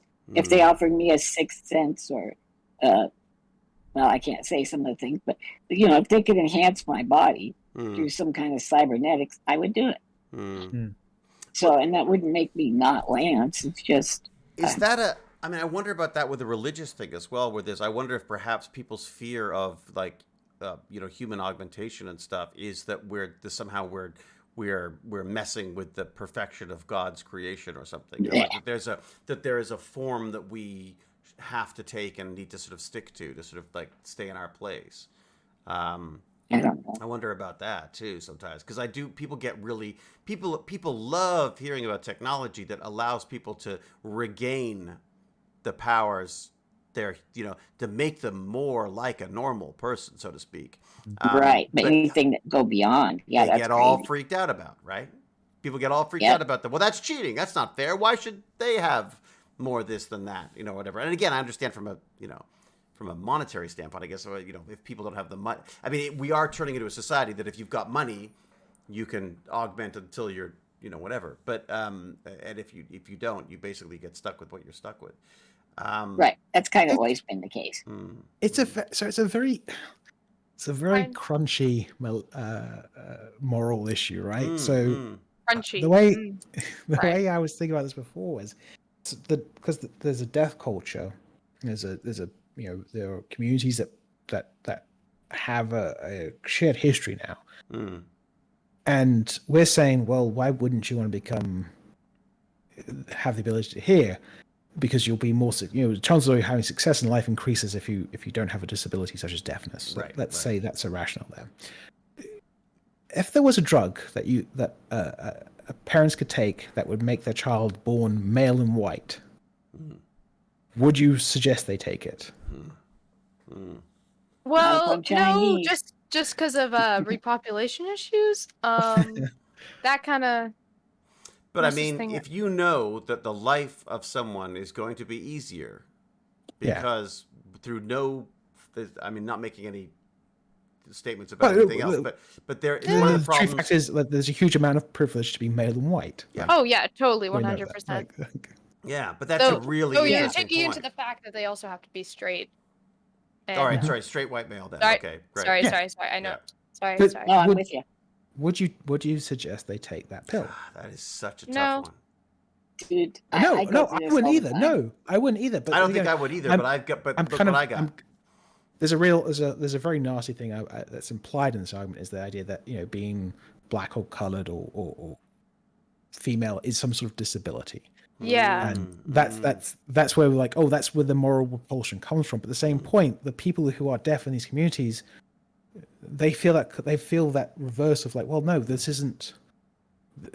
We're not deaf. less human. We're not lesser things, and it's making that comparison goes both I ways need a here. It's like, well, you chalkboard. can't. It was Yeah. fascinating. That was one of the things I found fascinating about C was this whole idea of was not even so much the all the blowing up and stuff, which was really fun, but the the idea of what do you do with a society where the norm is not our norm, right? Yeah. Like I grew up with a norm that I thought was a norm, the universal norm, and it wasn't. I didn't realize that unless you were straight white male, that certain things didn't just happen. I mean, you know what I mean? The things would just work out for you. I always thought that, well, it's luck and good and hard work, but of course it's very different depending on where you grow up and what you look like. But that's an interesting point, though. You say though, but by embracing that, if you say I want my child to be white, straight, and male, you're saying basically that we are changing the children to match the society instead of trying to change the society. Okay. I'm just stuck up on the whole how are we gonna have people if everyone's a guy? But that well, too. Wasn't that China's problem though as well? Wasn't China having that issue where they were allowed to have one child each, and so people were basically aborting until they had a male child because of culture, Because as a culture, there was. I mean, males were more valuable to their parents than females were. And now Now I'm sorry, I don't know a lot about that. That's just what I've heard. I don't know what that. Maybe that's some kind of a xenophobic thing. I don't know. I've seen shows on it. Yeah, it's hard for them to date now. Right. You still aren't allowed to know the sex of your baby until it's born in China. Well, guess what, Elizabeth with a Z? You can't in Vancouver either. They will not tell you the sex of your birth when you do scans in. I don't know if it's just in BC. But you're not. So that ain't just China. That's what happens when you have, when the government's trying to make decisions on how you should be, how your healthcare should be. Well, in made. USA, it doesn't matter eugenic, anymore. Sorry. This has become a eugenic stream now. Yeah, it's absolutely eugenics. I want to dig down on this with you, James, at some point, because me too. This whole abortion thing, people definitely bring up to me. Well, if they knew that the baby, this 2-cell fetus had muscular dystrophy, they could abort it, and then you never would have been born, Lance. And I'm like, that's not how things work. I mean, they're thinking of life like it's a wonderful life, and if you get pulled out of the time stream, things turn out different. Well, they really don't. You just have one less person suffering. You have the family figuring out. Yeah, I mean that's an interesting question. But, yeah, sorry, go ahead. But the probability of your birth is mind-numbingly small. And the amount of sperm that have to reach the egg for it actually for anything to happen, let's say, right, is already minuscule. Yeah. So this idea of you wouldn't have been born. Like I had the person next to my mother on the bus sneezed. Well, that's that day. A butterfly flapped its wings. Yeah, no, there's definitely that aspect of it. But that almost comes back to, that's almost religious in its the way people approach that. Yeah, that's as you said, it comes from religion. I mean, this idea that you are a consciousness floating out and unformed in a void and then plucked out and put into a body is. But it's weird how many people think that. I think it's a misunderstanding of statistics too. Oh, if that's the case, by the way, if your consciousness floating and you get plucked out in place, then couldn't you just be placed somewhere else? Yeah, you're still gonna be put somewhere. Yeah, couldn't you just get put somewhere else if you, even if you were genius. If you were, you know what I mean? Like if I do know what you mean. if your parent got an abortion, whoever was pregnant got an abortion, and your consciousness then was just taken out of that human body and just plugged into another one, if that's how it works. Exactly. Then why would it be a problem? Yeah. I mean, so we we have friends who are doing in vitro down in the States right now, and Oh no, their they're gonna have like 8 babies. their doctor doesn't know what to do because you make a certain number of viable fetuses, right? Or not fetuses, but whatever they're called, clusters of cells, Embryos. I guess. Well, I don't know what the term. Yeah, I think it's even is it pre-embryo? I don't know what. Anyways, I but don't the know. point being is Blastocysts, I believe is the term. right. So they Blastocysts, so they yeah. have a number of I think. these. It's a numbers game. You have a number of these, and then you pick the ones that are doing the best, and then those are the ones you implant.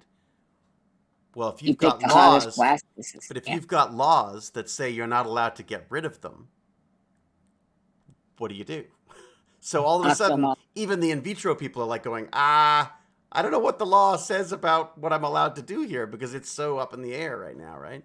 It's just Yeah. My a whole sister knock-on. had a tubular when she was like early 20s, right, and if they hadn't got rid of it, she would die. an And if ectopic. she had died, An go ahead. I think it's called ectopic, isn't it? Ectopic pregnancy, isn't that it? I'm not sure what it's called, but she Yes, had, it is. the baby It's started ectopic. forming in the tube. Mm-hmm. Yeah. And if she hadn't got that removed, she would have died. Yeah. If she had died, niece and nephew wouldn't be born. Right. So we actually saved 2 for the price of 1. There you go. There you go. I mean, yeah. they're really doing a weird numbers game. It's and I think also part of it is people misunderstanding the numbers. I mean, they talk about like, what are the odds that you were born here by these people? It's like, no, the odds are that.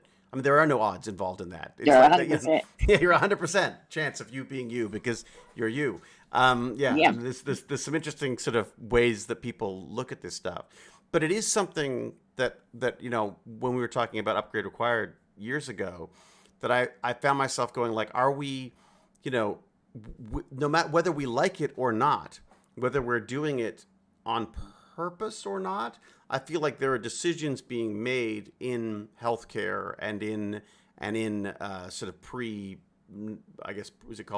prenatal testing and stuff that are changing the future of our species. We are selecting for certain things. There are certain things that we have decided, not everybody, but that people are deciding to to not go ahead with the pregnancy because of indicators that there may be issues or whatever. And some people choose to test, some people choose not to test, some people choose to test and then don't listen to it anyways. Oh, like if they have Huntington's disease or something. Like what's going to happen when we can at a very, very early, what was the term again? The plasts, when they were the little Blastocysts. At the blastocyst phase, what do you do when at that stage or around there you can determine exactly what's going to happen with their, or have a much better understanding of what possible things they could have. We already do that. We already do sampling at that point. Right. And what can they test for at that stage though? Quite a few things. Yeah. A lot of genetic conditions. I believe the main thing they test for is Huntington's. I think at that stage. Right. Or, Interesting. No, sorry, not Huntington's. Huntington's. Down syndrome. Right. Oh. Right. And there are some people who don't give a crap and they're like, fine, if I've got a kid with Down syndrome, then I'm going to have the kid with Down syndrome, whatever. But I mean, if you think about it, like I'm assuming in the same way that there were a lot of people being born who wouldn't be born now because of more advanced screening. Again, it is changing the way and how much of this. Someone was theorizing that kids on the autism spectrum, given certain traits, may actually be an evolution because they work incredibly well with computers. They work very incredibly well with the technology that is now available to them. If that makes sense, The autism caused vaccines argument. Well, there's that. Oh boy, yeah. No, not vaccines caused autism. Yeah. Autism caused vaccines. Yes. Backwards. That's interesting. I'd like to know more about that. It's kind of an interesting. It's more of a joke than anything. No, but it's kind of an interesting take on it, though. Yeah. Yeah, because that's. I mean, well, I just thought it was kind of interesting that the idea that the skills that were originally I mean, ADHD would have been fantastic when we were cavemen because I'd be the best freaking lookout guy you could ever have. I would be constantly looking That's what around. I'm saying. You know what I mean? But Yeah. now we need someone who can focus, 24 hours a day on a screen and love every minute of it. You know what I mean? You Yep. know, Like that's I know this is random, but that reminds me of in like Percy Jackson, mm-hmm. how most of the demigods have like ADHD because their senses are all heightened for battle. Oh, that's interesting. Do they mention that in the book?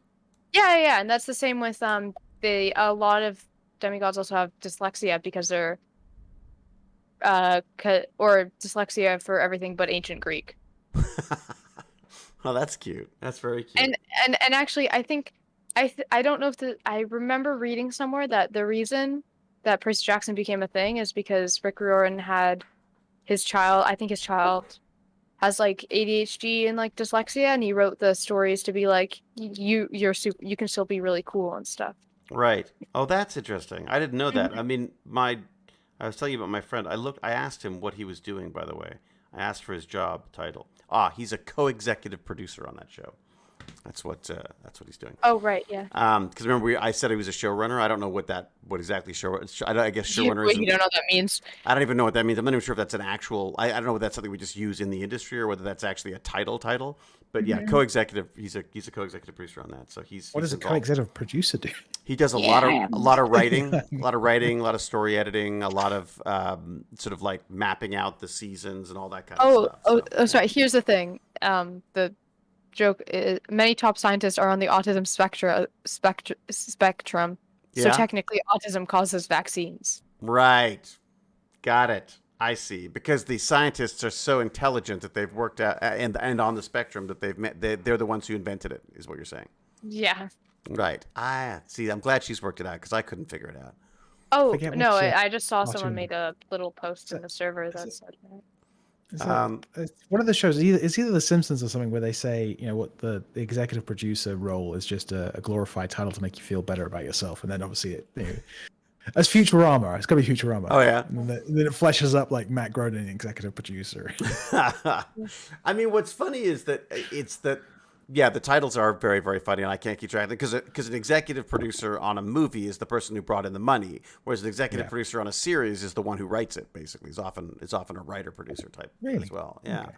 Okay. I'm bothering him quite a bit, by the way, Raccoon Noodles, trying to get him to come and talk to me, but he's such a curmudgeon.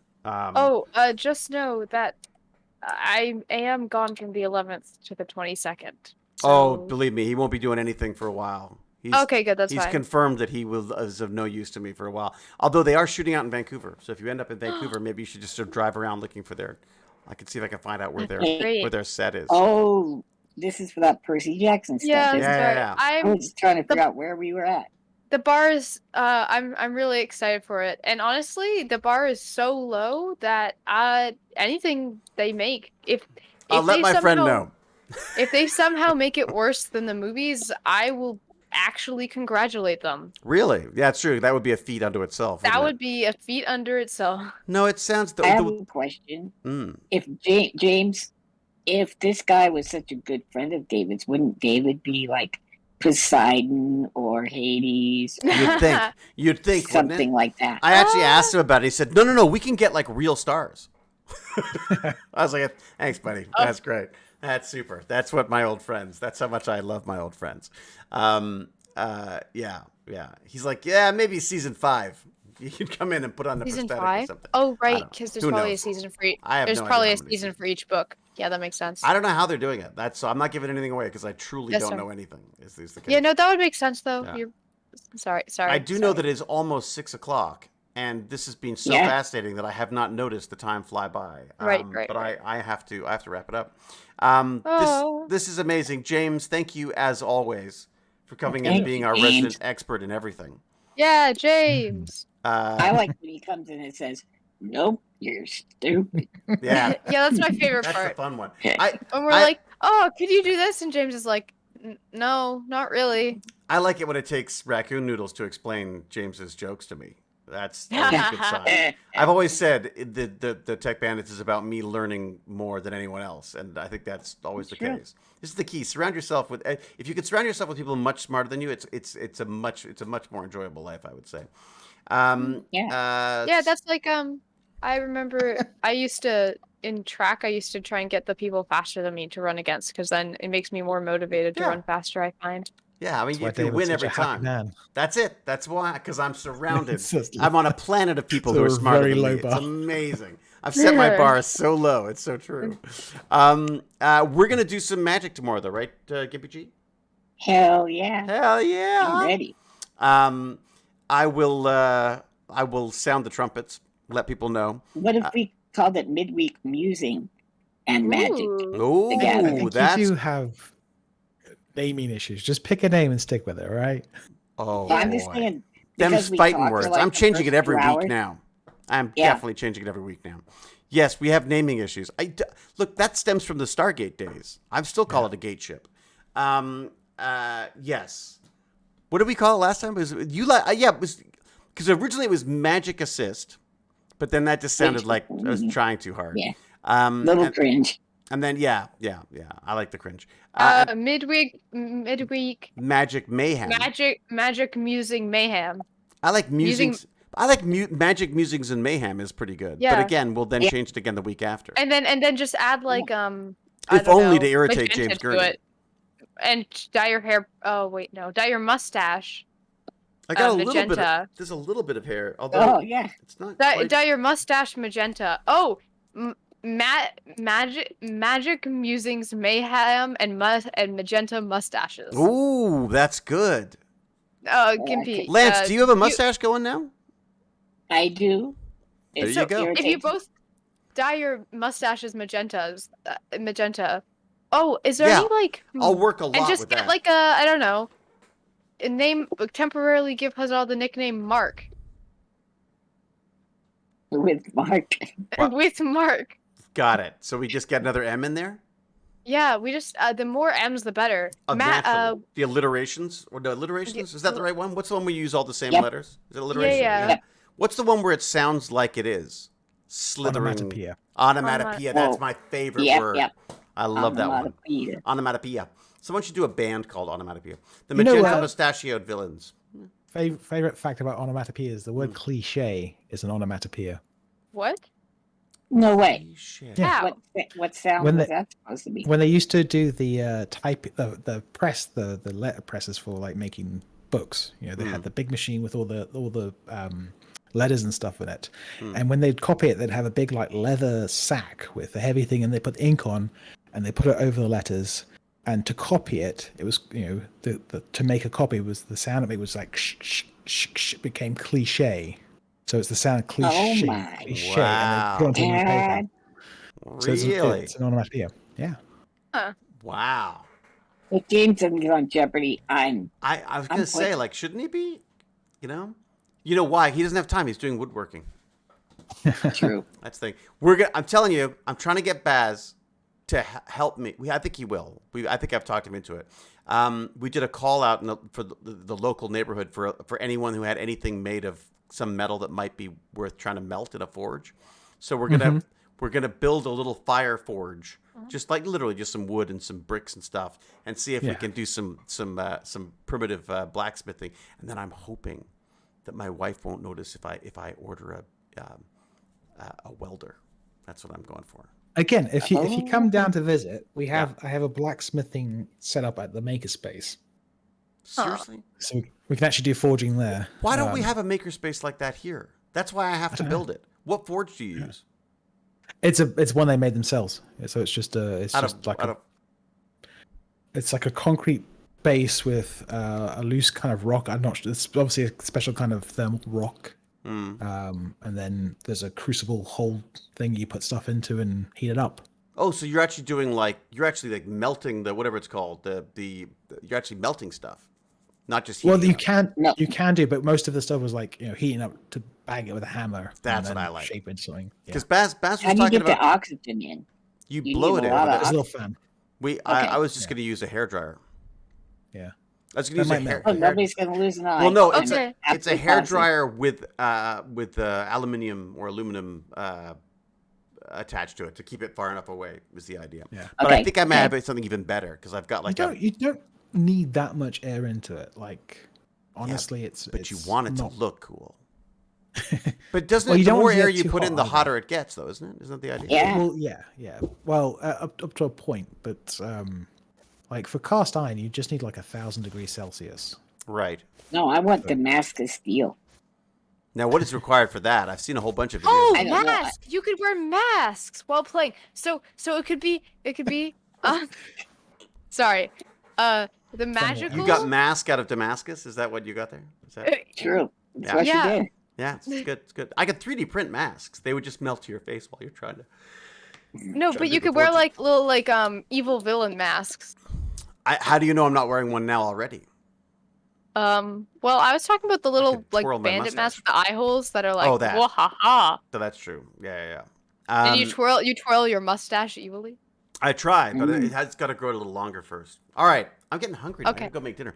Yeah, all right. I have to go in general. Yeah, Raccoon Noodles has to go too. We can't stay around. And you think EPG doesn't have better things to do? Come on. Exactly. I don't know what you people Exactly. expect. We're off to Thank the you bit. everyone for the subscriptions, for the bits. A huge thanks to Cal again for being here, even though she feels like crap. And Thank you, Cal. Oh, Cal. Yeah, thanks. she's pretty Go get fantastic. Notice Ghost. I didn't mention her birthday today, just so you know. That's Oh, not- happy no, birthday. no, Sorry. that's it. I said I didn't. Well, you just did and you reminded me. I don't know what so you're talking about. that's your fault. All right, and I will try to find. I'll try to put together an animated GIF of my shoulders because I know you all want to see my shoulder scans. I'm I sure. so do. Don't you? Yeah. My favorite. Actually, that was the favorite part of my day. And I'll put it side by side with a butcher's cut of some kind of a good steak as Wagyu? well. Yeah, that's Wagyu. great idea. Good idea. My with Wagyu that. shoulders. Wagyu shoulders. Forbidden I feel Wagyu, like I'd say. oxtail looks a lot like it. Oxtail, great. All right, and James, you gonna be around tomorrow to mock and to ride our magic? I'll skills? I'll probably be in the chat. I'll tell you to read the goddamn cards. We aren't True. terribly good at that, are we? You know why? You know why, James? Let me tell you Why did that why. happen? I'll tell you why. Why is Because that? that freaking timer. Yeah. The yeah. timer Read freaks instructions. me out. Like freaks me out. Totally. Have we played it all with the Baldur's Gate stuff yet? I haven't. I You know haven't. what? Yeah. All the Baldur's Gate stuff I saw was alchemy, not the regular game. So I forewent it. Hmm. What's that, Noodles? Oh, I was Just bored? sorry. No, I had something in my brain and then it left. It was It obviously was wonderful. magnificent. it was amazing. I can't believe we were here to share that. It was fantastic. Ham, I'm going to thank you for being here too because I know you've got other things to do. And thanks, Baz. yeah, appreciate You're it, buddy. awesome. So we'll see until we geek. Oh, should we be rating someone? James, you gonna go live? No, I've got to go do stuff. Of course. You yeah. know, James is endlessly busy. Stuff. Yeah, very important stuff. Stuff. Yes, yes, we have, yes. We have stuff to do. Who we rating? Uh, Vibe Pup, who I also haven't thanked for Vibe being Pup here yet again. Vibe dropped out of the stream. He's What? gone. Left. Shut the front door. What? That's got to be a Oh first. my goodness. Vibe. Who the heck did Milky Vibe Charms go? is streaming. Milky Charms. We do the usual Milky Charms. Yeah, there's Everyone happy with that? there's Maker Deck. They're Oh, going Maker if you Deck. wanna We haven't done watch Maker it. Deck in a while. Let's do that. I feel bad, but no, not. We did Milky Charms last time, so I feel like you can. Yeah. No, I It's just Maker Deck. There's no space, no I don't know capitals, what you're just talking Maker about. Deck. Does it really matter how you spell it? I mean, it always worked out so well for me. Maker. I like to just I Maker like to Deck. take them. Yeah, the way I've mocked you and derived you for streaming mistakes. The last time I streamed, I said I just had my face for 10 minutes and then switched to the game. Ha! People 10 like- minutes. Yeah. You That's want to show well, us I'm the sure game, everyone James? would. Well, you have a quite lovely face, James. So I'm Thank sure. you. everyone's- Oh, there very you go. Nice. I'd happily look at your Nice. face in silence for 10 minutes Now, at a do you time. lie because of his age or just his position? Did I get it right? I Why got was it right. it you lied? I What? got it right. First go. Raid. I got the raid right. right first. No, Oh, I you never did- get that right. You wrote something right. Okay. Yeah, I did. I mean, I You sent writed the it right right. commands in. Wait, you can spell? Apparently. Apparently. Damn. All right. Be safe, be kind, be Bye. brilliant. Until we geek again, I will say cheerio. See you tomorrow for Magic Mayhem Midweek Madness of the James Gurney kind. Woo!